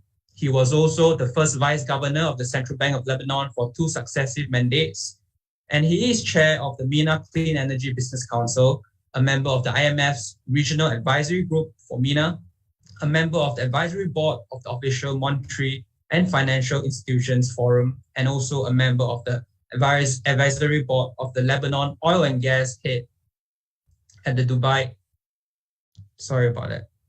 Oil and Gas Head of External Relations at the Dubai International Financial Center. Thank you. Also with us today is Professor Saroj Kumar Mohanty, serving at the Research Information System for Developing Countries, RIS, a New Delhi-based think tank supported by India's Ministry of External Affairs. He has been working on issues related to trade and development. Recently, he was a part of the committee to negotiate with the Gulf Cooperation Council countries for a free trade agreement with India. He has been associated with research on issues related to regional trade, tariffs, manufacturing sector, employment, trade in services, and investment in Asia. He has directed and coordinated a number of cross-country studies relating to bilateral and regional FTAs, global value chain, implications of mega regionals on excluded countries, and food processing industries. At present, he is also engaged with the Islamic Development Bank to undertake research in specific areas, including the blue economy. Previously, he was teaching at Jawaharlal Nehru University and has published several papers in both national and international journals. He also has a number of books to his credit and a long association with a number of multilateral organizations. So welcome, Professor Mohanty.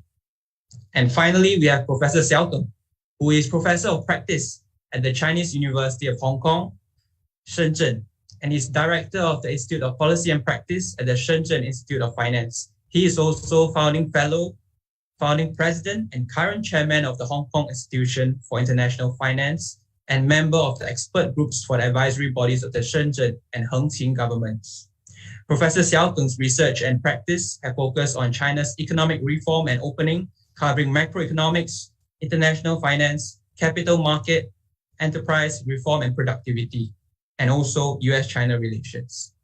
Over the last few decades, Professor Xiao Geng has held positions in key academic, policy, regulatory, and business institutions ranging from Peking University, HSBC Business School, to the Brookings Tsinghua Center for Public Policy. He also has been independent director or supervisor for banks such as HSBC China and Shenzhen Development Bank, now known as Ping An Bank. So great to have all of you with us today. And I'd like to say a bit more about the sequence of panelists' remarks, and it will be as follows. First up, we have Dr. Nasser Saidi, then Professor S.K. Mohanty, and finally on to Professor Xiao Geng. Each panelist will have about 6 to 8 minutes to deliver opening remarks, and once all speakers have done their impactful comments, we'll proceed to the Q&A segment. I'd like to remind our audience that you are highly encouraged to send in your questions by keying them into the Q&A box or function on Zoom. And without further ado, please let me now hand the floor to our first speaker, Dr. Nasser Saidi, to set the discussion in motion. All yours, Dr. Saidi. Thank you very much, and it's a pleasure to join you. I'm sitting here in Dubai, so in the middle of what you would call the interest of China and India in this part of the world. Let me start off basically to give us a little bit of background. I want to systematically mention the different areas of linkages between China and India and this part of the world. So if we start off, broad statement, both China and India are important trade partners to the GCC countries and the Middle East. And this has grown substantially in the area of, and as a result of globalization. So if we look at the total trade of India with the GCC, it represents about 10% of GCC trade. This is a far cry from what it was in '97, which is around 5%. On the other hand, if you look at China, China's total trade with the GCCs represents something like 20% of their total trade. Yeah, and that has jumped substantially from the past. And the same is true for the trade with the Middle East as a total. India is about 9% of total Middle East trade. China, however, is running at around 17%. So I think the first point to note is that although both China and India are important trade partners, in China's share is substantially larger. So it is dominant. China is very much the dominant trade partner. And we need to understand, of course, part of the reason has to do with energy. And both countries, of course, are looking to this part of the world for their energy, petrochemicals, and related. So that has been dominant. But we also need to understand what facilitated that, and this is important for the future. What facilitated this, of course, particularly insofar as the UAE and Saudi is concerned, is the large investments that those countries have made in infrastructure, into transport and logistics. And this has facilitated the linkages between UAE, Saudi, the GCC countries, and in particular China. And importantly, infrastructure plays an important role in the greater openness of the GCC countries. To give you an example, EK, Emirates Airlines, for example, flies into all the domestic cities of India. And it is easier if you want to go from Mumbai to Bombay, to any part of India. It's easier to do it via Dubai than to try to use the domestic airlines. Now, the power of that infrastructure is important for us to understand, because both UAE and Saudi are going to be using this infrastructure to serve other countries, notably in Africa. So I think one thing that we need to think of when we're thinking about this potential competition between China and India in this part of the world is how does that give them access to Africa, which is certainly on the agenda of the GCC countries. Second point is the absence of trade agreements. We noted in the earlier session that there is now a free trade agreement between the UAE and India, but there is none with China or the ASEAN countries. So one thing that should be on the agenda in terms of trade policy and investment policy for all the countries involved is to move ahead with trade agreements that can open up much more potential in terms of trade. That has not happened particularly. The negotiations with China, for example, have been going on for close to 20 years. There is also discussion with ASEAN, but that should be on the policy agenda and could substantially increase the amount of trade. Second area, I think, which is important to understand in terms of the linkages, is investment. And China, and here compared to India, is a major investor in this part of the world. It's invested in Saudi, UAE, Oman, and others, mainly in the energy sector. India, on the other hand, has focused more on Oman, basically for historical reasons. But by and large, it is China which has dominated the investment space. And what facilitates the investment into the GCC countries is the increasing role of the special economic zones and the free zones. So Jabal Ali, Kizad, Duqm in Oman, and all the rest are major attractors of foreign investment. And this is important in terms of how China and India are positioned. So China is strongly positioned and focuses on these free zones. On the other hand, it's also important to know that capital exporting is both two ways. The GCC, of course, are major capital exporters. And here, I think there's another contrast. If you look at the ease of doing business in China, much easier than doing business in India. And as a result, you'll see two-way flows with the GCC countries investing much more in China than they are investing in India. It's changing, I will admit, but nevertheless, the bulk of it has been mainly into China. And I think as another element that we need to keep in mind in terms of how these relationships and links are building up, it is the role of the state-owned enterprises and sovereign wealth funds. The sovereign wealth funds play an important role both in external investment, but also in attracting investment into their domestic countries. That applies for the ADIOs of the world or the PIFs or otherwise. But importantly, since we're talking about SOEs and government-related enterprises and sovereign wealth funds, it makes it easier for the GCC countries who have been reliant on SOEs and GRAs and their sovereign wealth funds to have links with China, which also relies on state-owned enterprises and sovereign wealth funds. So that's another reason why they tend to partner much more easily together. Two final things. One is on the banking side. Again, as we know, Chinese banks are now, you've got 4 in the top 10 in the world in terms of assets and activity. India, much less. They have some large banks, but they're mainly domestic oriented. China has used its banking system to finance its trade, construction activities, greenfield investments internationally. And increasingly, they're promoting the use of the renminbi. And we're going to reach a stage, I think, particularly after what's happened in Russia and Ukraine, where China and other countries, but particularly China, will want to say, I want to use increasingly the RMB to finance trade. So what we're going to see close on the horizon is what I would call the petro-yuan, the use of the yuan to finance the energy trade. Given what has happened with Russian international reserves, countries like China, and particularly also India, will say, well, how do I protect myself from sanctions and not being able to enter the international payment system like SWIFT?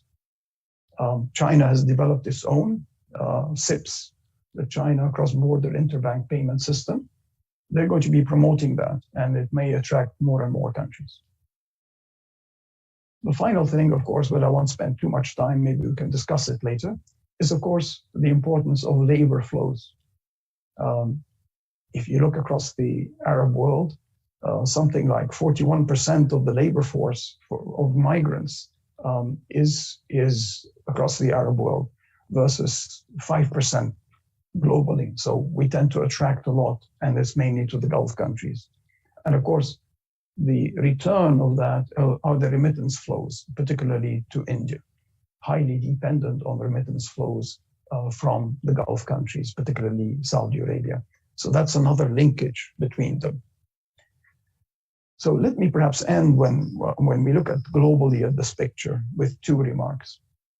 Number one, we cannot only think of what are the strategies of India and China vis-a-vis this part of the world without understanding that the GCC countries have their own priorities. Their number one priority is economic diversification.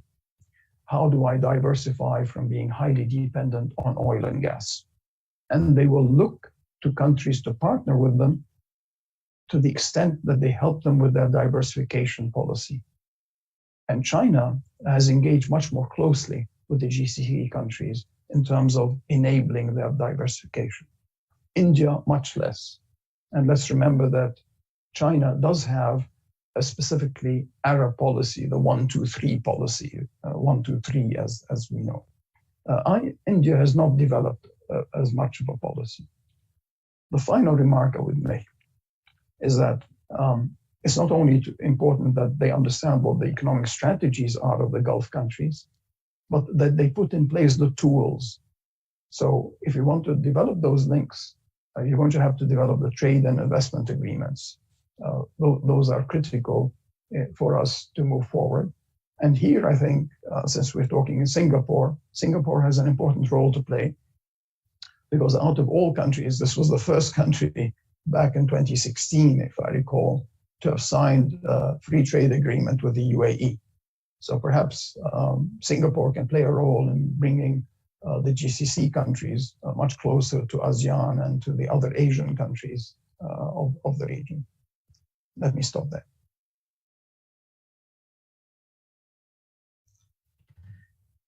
Thank you, Dr. Saidi, for setting the stage. And you were right that, with the free trade agreements, and I think our senior minister Teo, mentioned this in his opening remarks earlier. You raised several noteworthy points on the role of SWF, the sovereign wealth funds, energy trends, and financial flows, especially with the GCC portfolios, which I'm sure will resurface in the Q&A segment. Again, I remind our audience that feel free to put in your questions in the Q&A box. And now, please allow me to welcome Professor S.K. Mohanty for his remarks. Over to you. Thank you, Chair. I'm really grateful to Middle East Institute for inviting me to this gathering. My co-panelists, participants, ladies and gentlemen, I would like to make a brief presentation about the emerging development challenges in the Middle East and India and China. At the outset, I would like to say that Middle East countries are growing rapidly, particularly during buoyancy. With the onset of a recession, the growth pace declined to a large extent, and then the last 4 years, one can see the growth rate has become negative. So now there is a new change in the economic performance. So there is prolonged recession, which has very greatly affected the economies of the region. Particularly, the regional economies are monolithic in terms of their production in one sector, and the volatility in the prices really caused problems for these economies. Therefore, there is a need for changing the strategy, which is very much required. And now,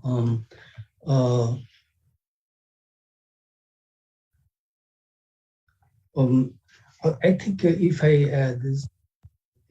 the presentation doesn't matter, there are 4 different challenges which the region is witnessing with the Dutch disease, which we can see in several economies.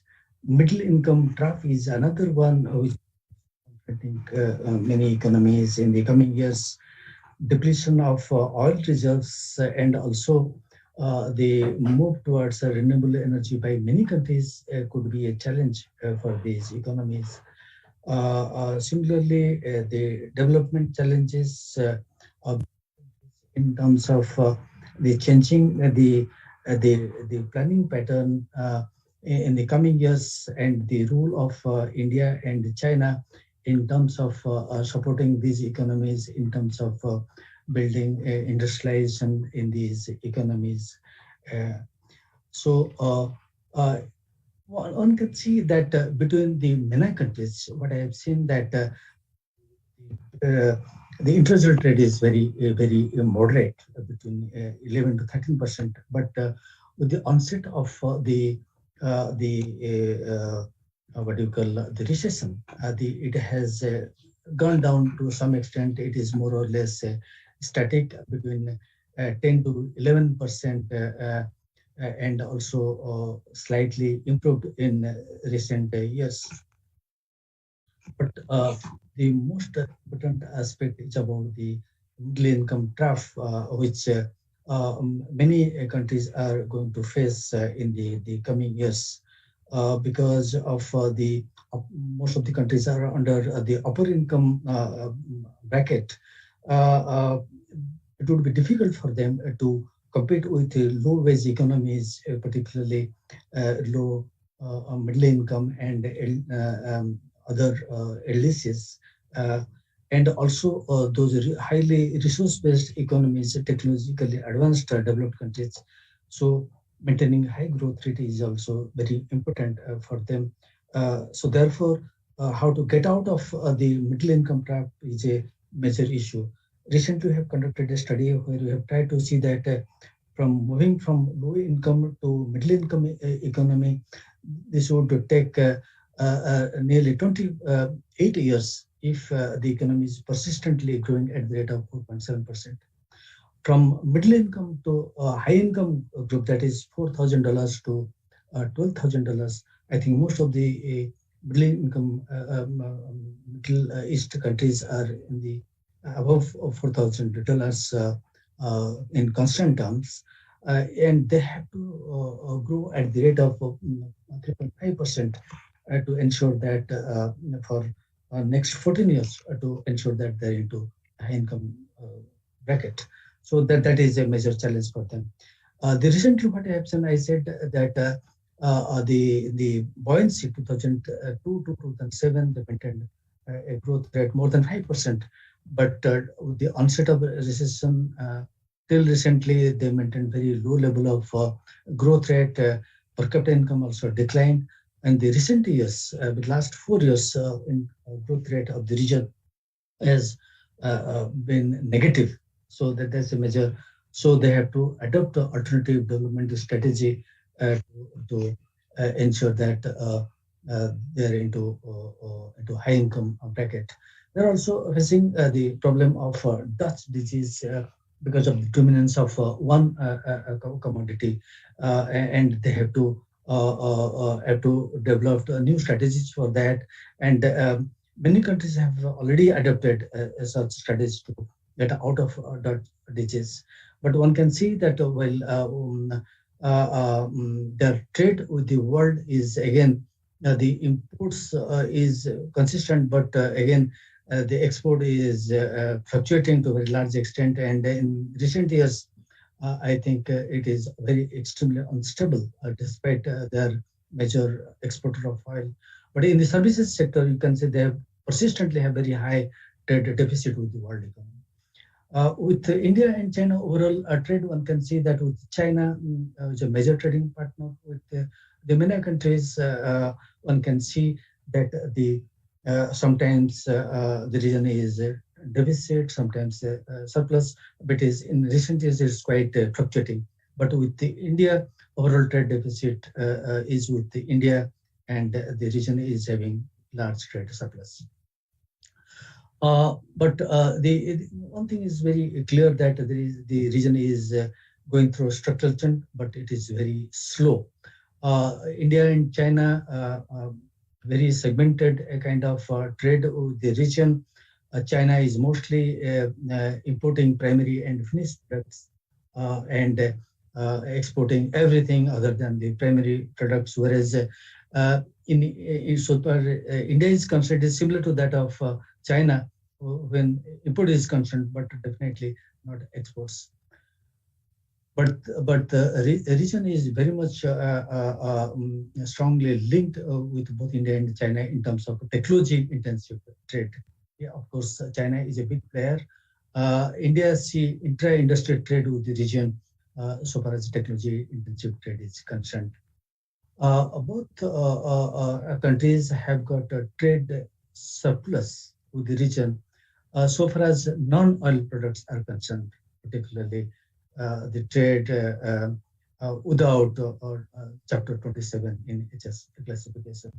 So India is, of course, having very low level of trade surplus in the sector, but China is very large.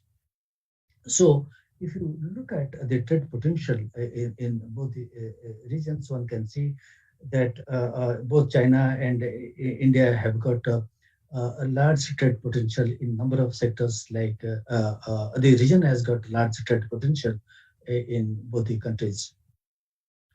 So coming to my last slide, that the Middle East countries, particularly MENA countries, have got very large potential to grow in future, but they were badly affected by the middle income trap, Dutch disease, and also the commodity prices, COVID, and the recent standoff between Russia and Ukraine added to the fuel. So what Dr. Nasir said about diversification is required in the domestic news. I think it is very important that we move out of single commodity production to more diversified manufacturing sector. In investment, I think Dr. Nasir has very elaborately discussed of the FDI, but definitely India and China can play a major role in terms of improving total factory productivity and also in other areas. So for Middle East countries, both India and China can provide large market access for their manufacturing products. And at the same time, they added the funds they're receiving through export of oil, which is the main cause for the Dutch disease, may be parked somewhere else. Maybe India and China could be a good place. Thank you. Thank you very much.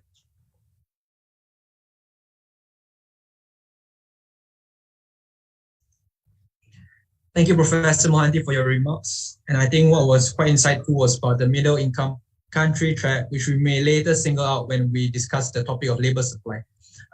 Please let me now hand the floor to Professor Xiao Geng. Over to you. Thank you very much for inviting me. Well, I think the other speakers already made very good comments about some of the challenges and also opportunities. What I'm trying to emphasize is that in the past like a few decades, we have developed a trade-based kind of relationship, and that is shaping today's like what we observed competitive advantage. Middle East is exporting oil and also trying to diversify, and India is actually basically similar to China, but probably in terms of the stage is a little behind. So China, because it started earlier in terms of opening up and the reform, so now China becomes like a large scale economy with very diversified industrial structure, and that is basically I think one of the lessons which leads to the fact that the middle income trap and other challenges has been somehow overcome, in the sense that the coastal China is already high income. Of course, there are a lot of low income in the West, and also it leads to the fact that the trade between China and the Middle East is much larger, than the trade between India and the Middle East. So I think in a way that reflected a very much mutually beneficial relationship.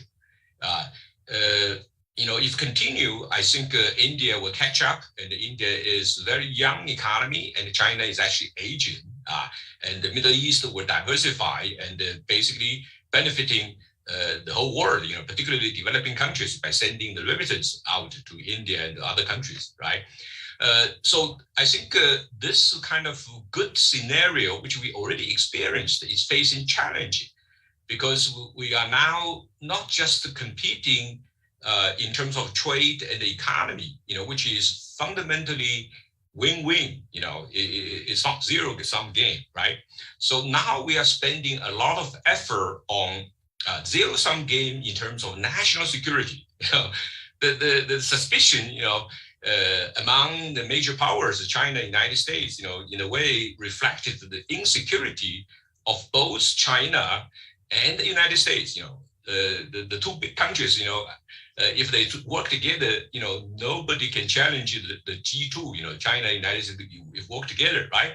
But if they are starting to kind of fighting each other, And then that will make the whole world, terrible, because the national security have no solution. It's a zero-sum game. It's actually negative-sum game, right? So that's the issue we are facing. And then there's another third issue. Trade actually is mutually beneficial, and we are enjoying the fruits, in the last few decades. But now, we face the challenge of fragmented trade, which will increase the cost of R&D, the cost of, building the infrastructures, particularly those linking infrastructures, because if you have national security concern, then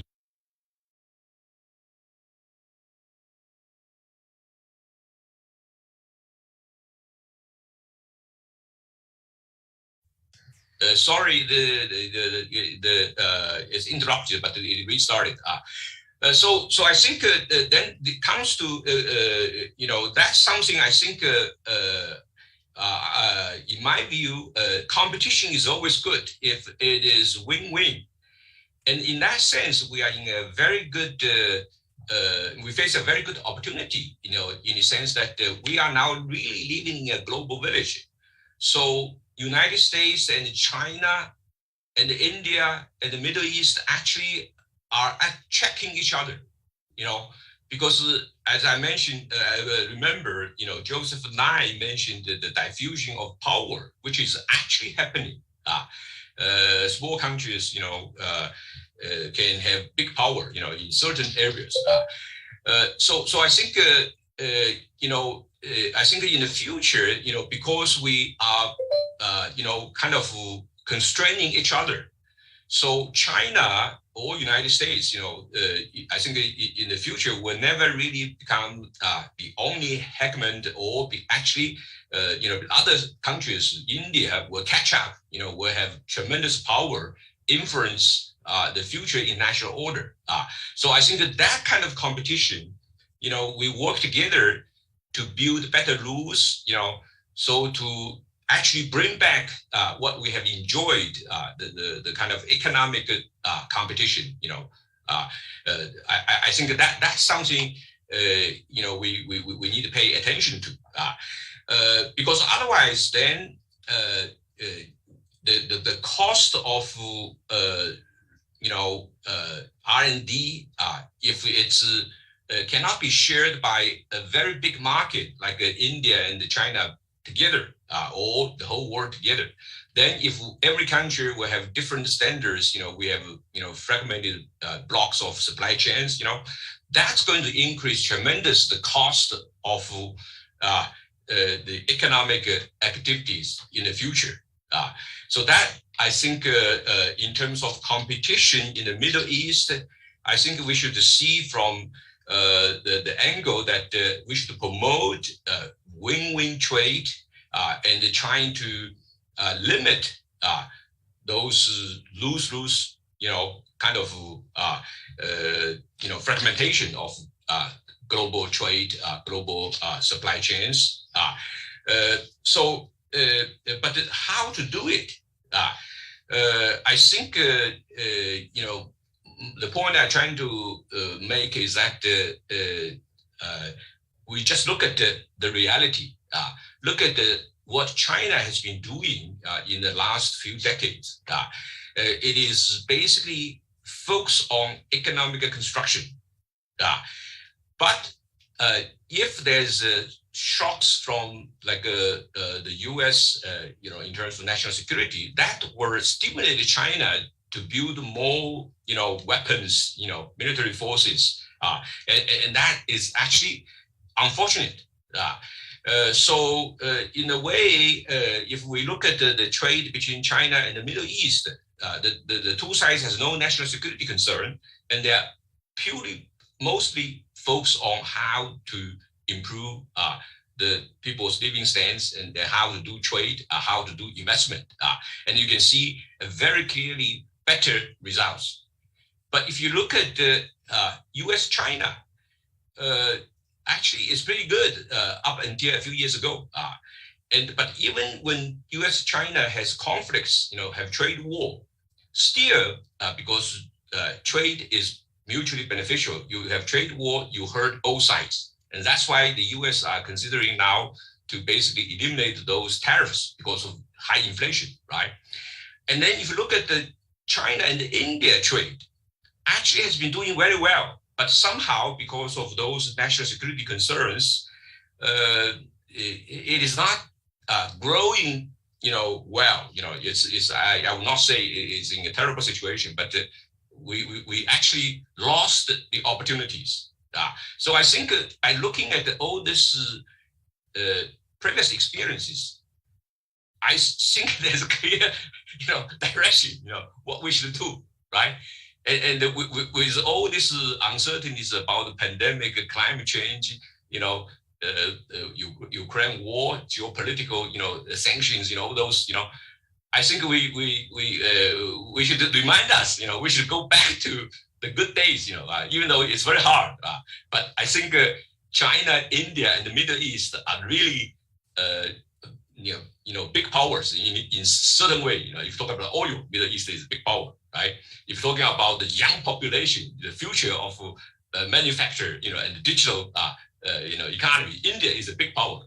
So my sense is that sooner or later we are going to wake up to say, forget about all this chaotic, national security. There's never absolute security. Even the foreign exchange reserves, are not safe. We should, tolerate certain kind of vulnerability, but work together to build our economy. With a strong economy, then you can really have the capability to build the national security, strengths. So that's my short remark. Thank you very much.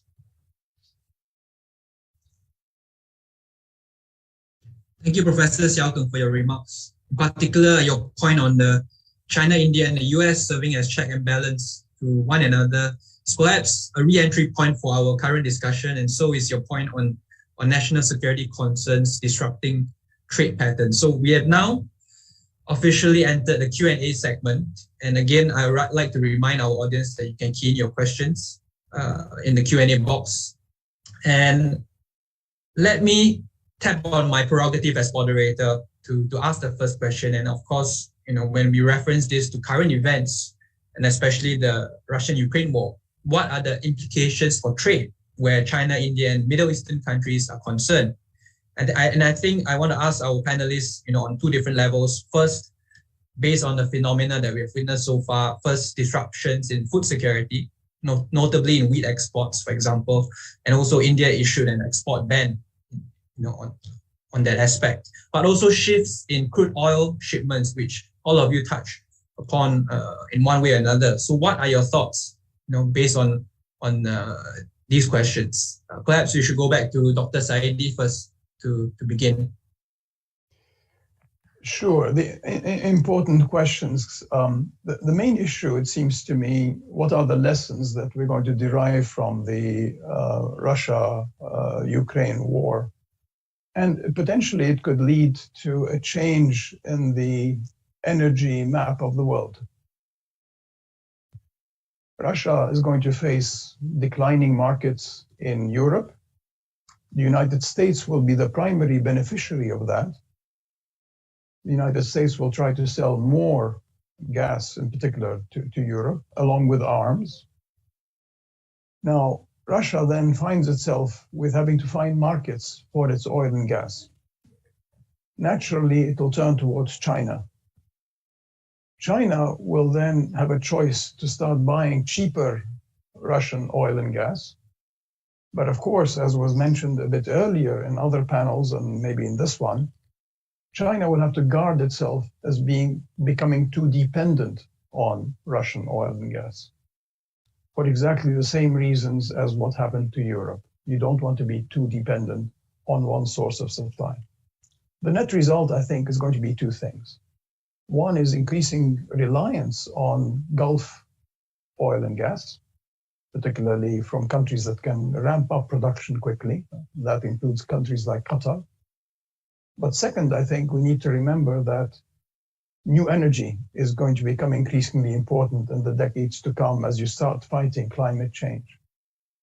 So renewable energy, green, hydrogen in particular, solar and all the rest is going to become much more prominent in the years to come. And that will provide, I think, new links between the GCC countries and both India and China, and particularly China, given its dominance in terms of solar power. The countries of the Middle East are going to be shifting towards greater renewable energy themselves. That means they'll have more oil and gas to be able to export. And much of that will try to go towards Africa. I think that is going to be the largest increase in the decades to come, as well as to India and the rest of Asia. I think that's one implication. The other implication, I think, which is extremely important, is the consequences for your confidence in the international financial system and international banking system and the payment system. If you can be excluded from SWIFT, that cuts you off from the rest of the world. And it's not just payments, it means trade, finance, and everything that goes with it. And it would also include things like remittances. So I think one of the implications of what's happening in Europe is a rethink for all the countries, including in India, China, and the GCC countries, of whether they want to be continuously relying on something like SWIFT, or whether they will want to look at alternatives and particularly look at alternative currencies. The renminbi is becoming more and more international. So as I mentioned, I think the petro yuan is very much on the horizon. I don't know, I will not venture to say in how many years, but it's on the horizon. The Indian rupee may be not much of an international currency at the moment, but I certainly foresee that everybody is going to have to guard themselves against any potential sanctions. So I think those are some important lessons from what's happening today. Thanks, Dr. Saidi. Perhaps we should let Professor Xiaogong take the floor, because Dr. Saidi mentioned that, in the context of the Russia-Ukraine war, Russia would turn to China first, and then we will later turn to Professor Mohanty after that. So Professor Xiaogong, any additional remarks that you may have on this? Thank you very much. Actually, I agree, almost entirely with Saidi. This is true. China is facing with very difficult choices. China does not want to, be presented as trying to help Russia. But China is really a big country. It needs energy, so it will import from, all countries. And trying to diversify, but definitely, I think Russia, because there's nowhere else to sell, so probably will increase, inevitably.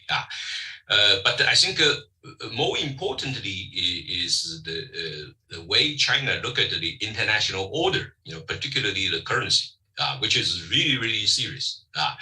And China's economy in terms of purchasing power is actually bigger than the United States. So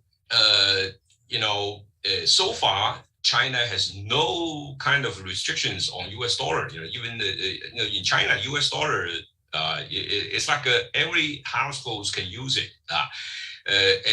So this conflict definitely will remind China and also other countries how really to deal with the U.S. Because U.S. I think in the future, all the countries will wake up and find out that we want a strong United States to lead, but we don't want to, U.S. to abuse its privilege.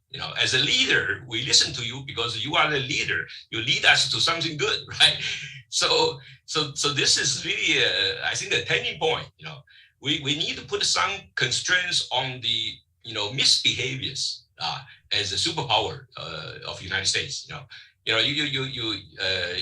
can find ways to sanction Russia, but you cannot weaponize the U.S. dollar and the scale of countries like China and other countries. So I think that's really the major challenge. Thank you, Professor Selgum. I think we'll hand it over to Professor Mohanty because Dr. Saidi earlier mentioned about the importance of green energy. And of course, India has invested in manufacturing green hydrogen. And that's something that's also in the news. But also, what is something else in the news is that India has been buying discounted oil from Russia. So maybe Professor Mohanty, you want to say a few things about this? Yes, I agree with both Dr. Saidi and Professor Jenning that the standoff between Ukraine and Russia has got very large implications for the global economy and also the Middle East. Of course, what we see from papers and that the most of the supply disruption, what we see in the area of oil, instead of vegetable oil, crude oil, and wheat. But the fact is that both Ukraine and Russia, they exported a large number of products, and they've got a very substantial kind of monopoly in the global market in nearly about 177 commodities. In case Russia, it is around 138 commodities where it has got somewhat very strong position globally. And in case of Ukraine, around 34 commodities. And if you combine both the list, it will come up to 177 products. So therefore, those countries across the globe using these commodities, they will be the brunt of the global disruption of supply in terms of rise in prices. So that we can see that if we estimate, a rough estimate we have done, that if you take note of these products, of course, the impact would be different for different products. If you take those variations, the world economy, it would cost nearly $1.65 trillion to the world economy. And the impact would be different for different economies. For example, in the MENA region, some of the countries which will be affected in a moderate way could be Saudi Arabia, United Arab Emirates, Egypt, some of the countries which will be very adversely affected. They could be the state of Palestine, Kuwait, maybe Maracas, Morocco, Tunisia. These are the countries which will be affected the most. That way, many countries within Europe, for example, UK, France, Italy, they will be affected moderately, including that of US. And many southern West European countries will be affected least because of this. India and China also have estimated that would show very low level of effects on them because of the Ukraine standoff. So the impact would be there for at least 2 years for the world economy, as we have seen such major global shocks in the past. So that's the general overview of that, how it would be affecting the world economy and in Europe, which will be affected to a very large extent for 34 major commodities. So that's how the world economy is today because of the standoff between Ukraine and Russia. Thank you. Thanks, Professor Mohanty, for your remarks. We have a question from the floor from my colleague who's a senior research fellow, Asif Sruja, and he has a question for Dr. Saidi, and he asked, exclusively in the economic domain, which is more preferable to the Gulf states, India-China competition or India-China cooperation? And I think that's probably taking into account the fact that you talked about economic diversification earlier on. So I think I'll hand that question to Dr. Saidi. But before we go over there, I'd like to hand the next question to the other two panelists, Professor Siao and Professor Mohanty, on labor supply. The question of this supply and remittances, especially when South Asia has been a long-standing source of labor supply to, for example, the Gulf states, while the UAE, for example, holds a sizable Chinese community. So what are the prospects, for this labor mobilities, but also people-to-people movement? And I say that in terms of tourism. So we'll reserve that question for Professor Xiaokeng and Professor Mohanty after Dr. Saidi takes the question on the Gulf states and their diversification plans and the China-India question in there. So over to you. Well, I think the answer in terms of whether it is better for the GCC countries to have cooperation or competition between China and India from a strictly economic point of view is straightforward. We'd much rather have competition between China and India, particularly in the new areas. Remember that a lot of the history that we've been talking about is about energy, right? Just selling oil and gas without much value added. But the world has changed. We're moving, the fastest growing area of trade is, of course, services. So from the point of view of the GCC, you want to be able to go into new areas. You want to have more product complexity. You want to be able to participate fully in global supply chains. You want to be able to diversify as much as possible. And increasingly, as a result of Russia and Ukraine, food security has become a clear imperative. It was already an imperative for the countries of the region because many of them, like the GCC, import 90% of the food that they eat. So any threat to food security means that you have to start diversifying your sources of supply, which is why many of the GCC countries have gone into East Africa, into Sudan, into Ethiopia, etc. And that trend will continue. But certainly competition, particularly in the technology side, between India and China will serve the GCC countries. I'd much rather have competition on the IT side in terms of fintech, in terms of payment systems, in terms of AI, digitalization, all the better. And remember, an interesting thing that happened when the US had started its digital Cold War with China with respect to Huawei and others, the GCC did not take sides. They kept on Huawei and Huawei systems and involving them.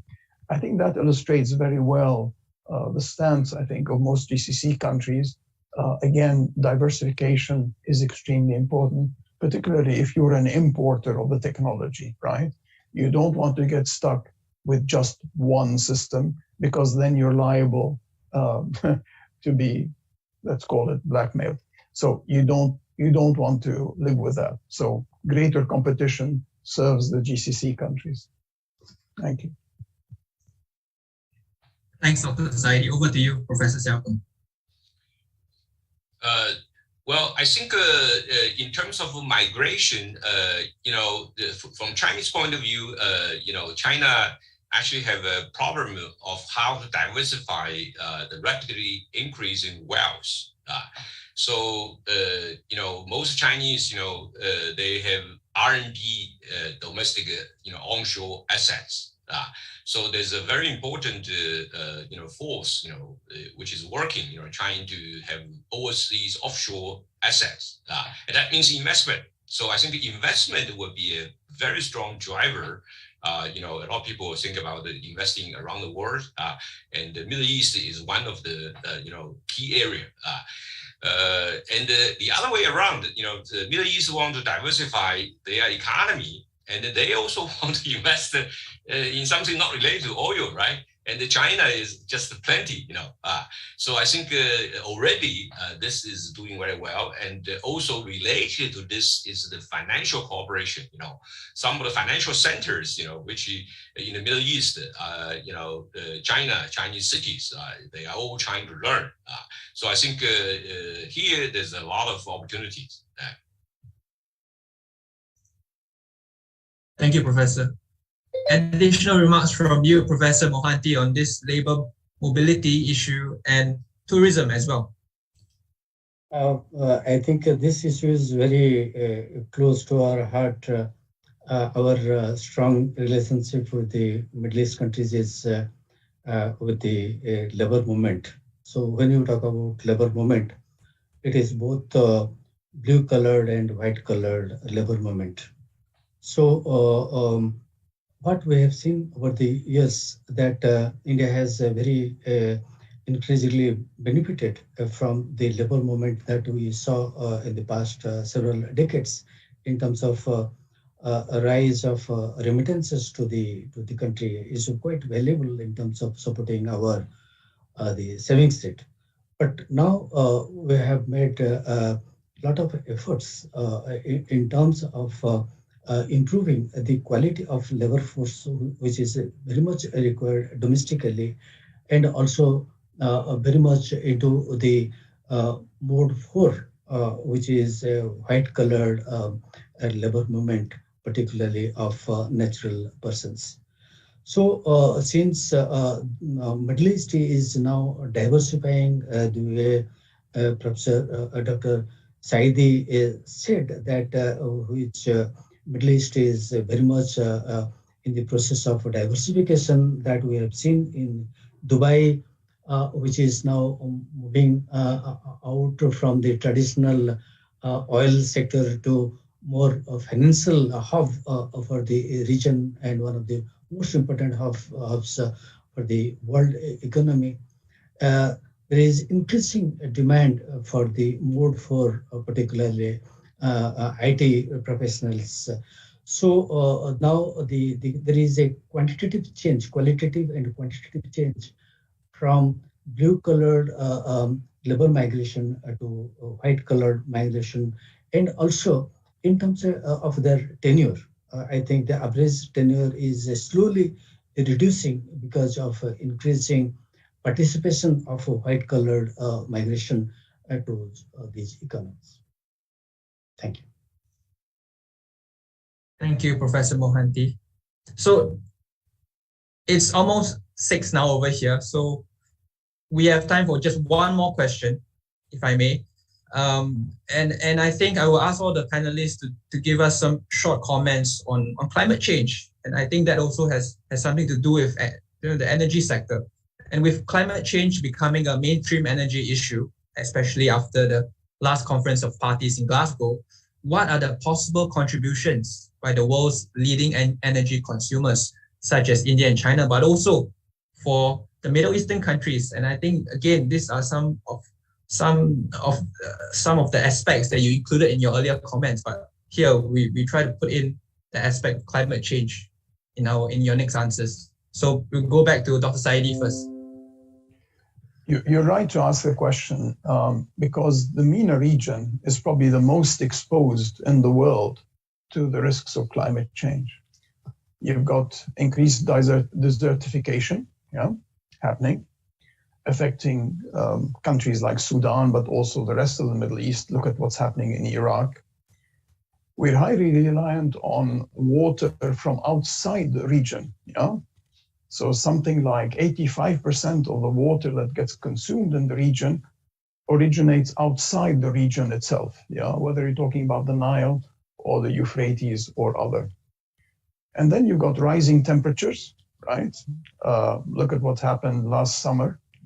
Temperatures reaching over 50 degrees Celsius in countries like Kuwait and Baghdad, and that's accelerating.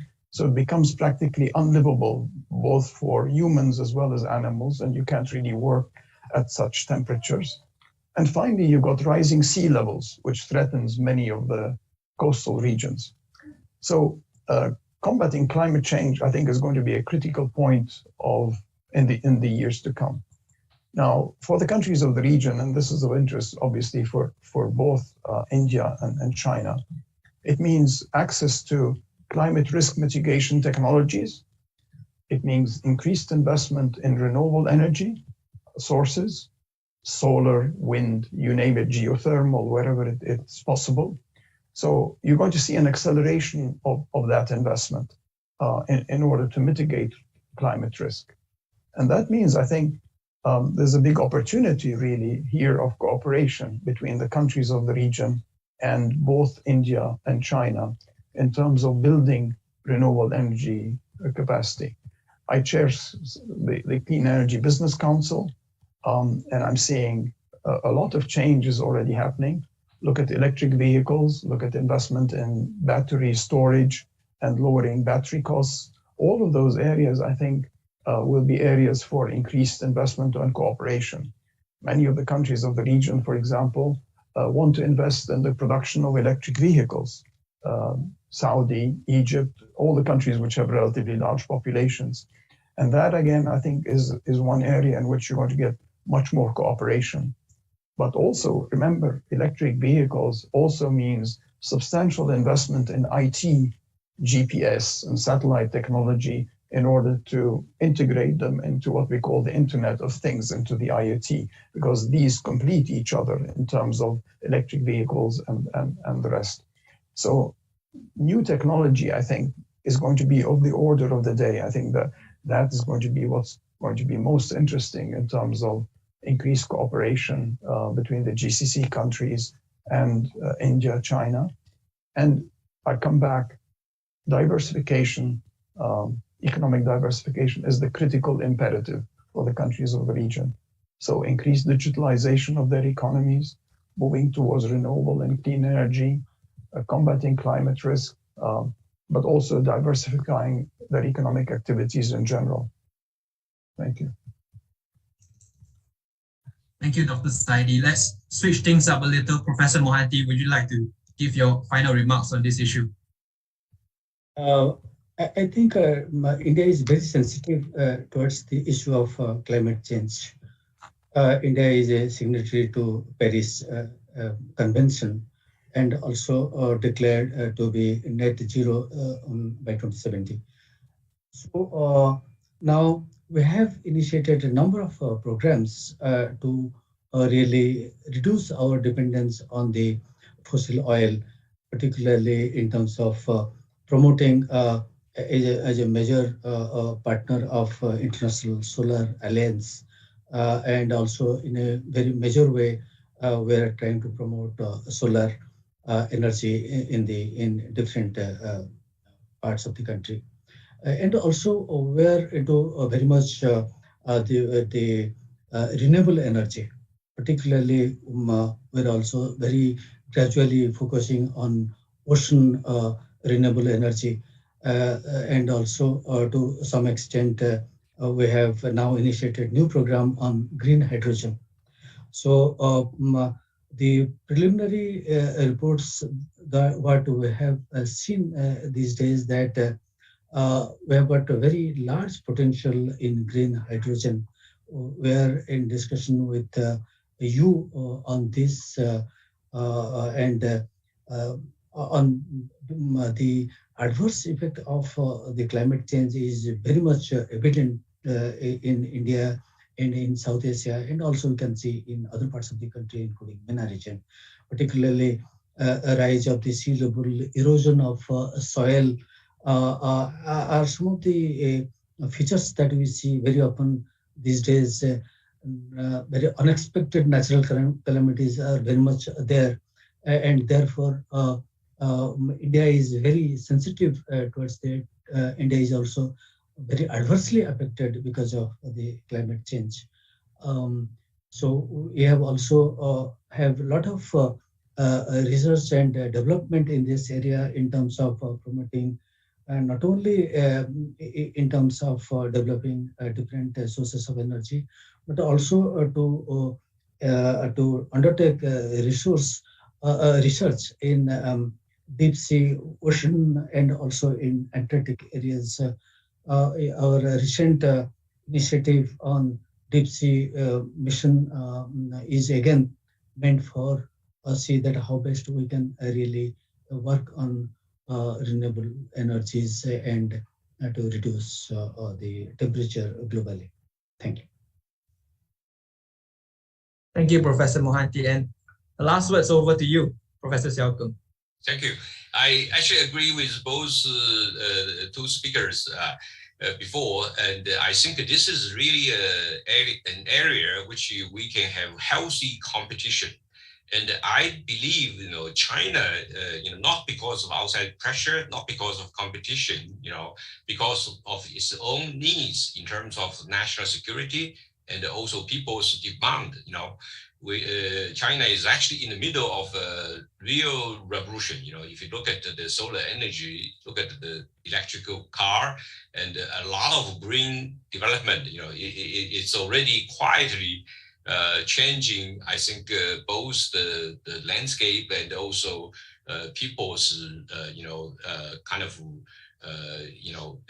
thinking, So this is an area I believe we can have healthy competition and also happy cooperation. That's really something even between China and the United States. This is something the two can talk about. Thank you, Professor Xiaogong. So with that, we have reached the end of panel 2 and indeed the end of day 1 of our annual conference. So on behalf of the Middle East Institute, please let me extend my sincere gratitude to all our panelists, Dr. Saidi, Professor Xiaogong, and Professor Mohanty for such a fruitful discussion. And to our attentive audience, thank you for submitting your questions. And do note that the annual conference will run over the course of 2 days, which means that tomorrow's proceedings will begin with a keynote speech by Mr. K. Shanmugam, Singapore's Minister for Home Affairs and the Minister for Law, following which we will have panel 3 discussing the Abraham Accords and its implications for ASEAN. The discussion will be moderated by Ms. Michelle Teo, MEI's Executive Director. So with that, I shall conclude today's proceedings, and we look forward to seeing everyone tomorrow at 6:45 p.m. Singapore time. Enjoy the rest of your evening to the audience and to our panelists. Thank you and goodbye. Thank you.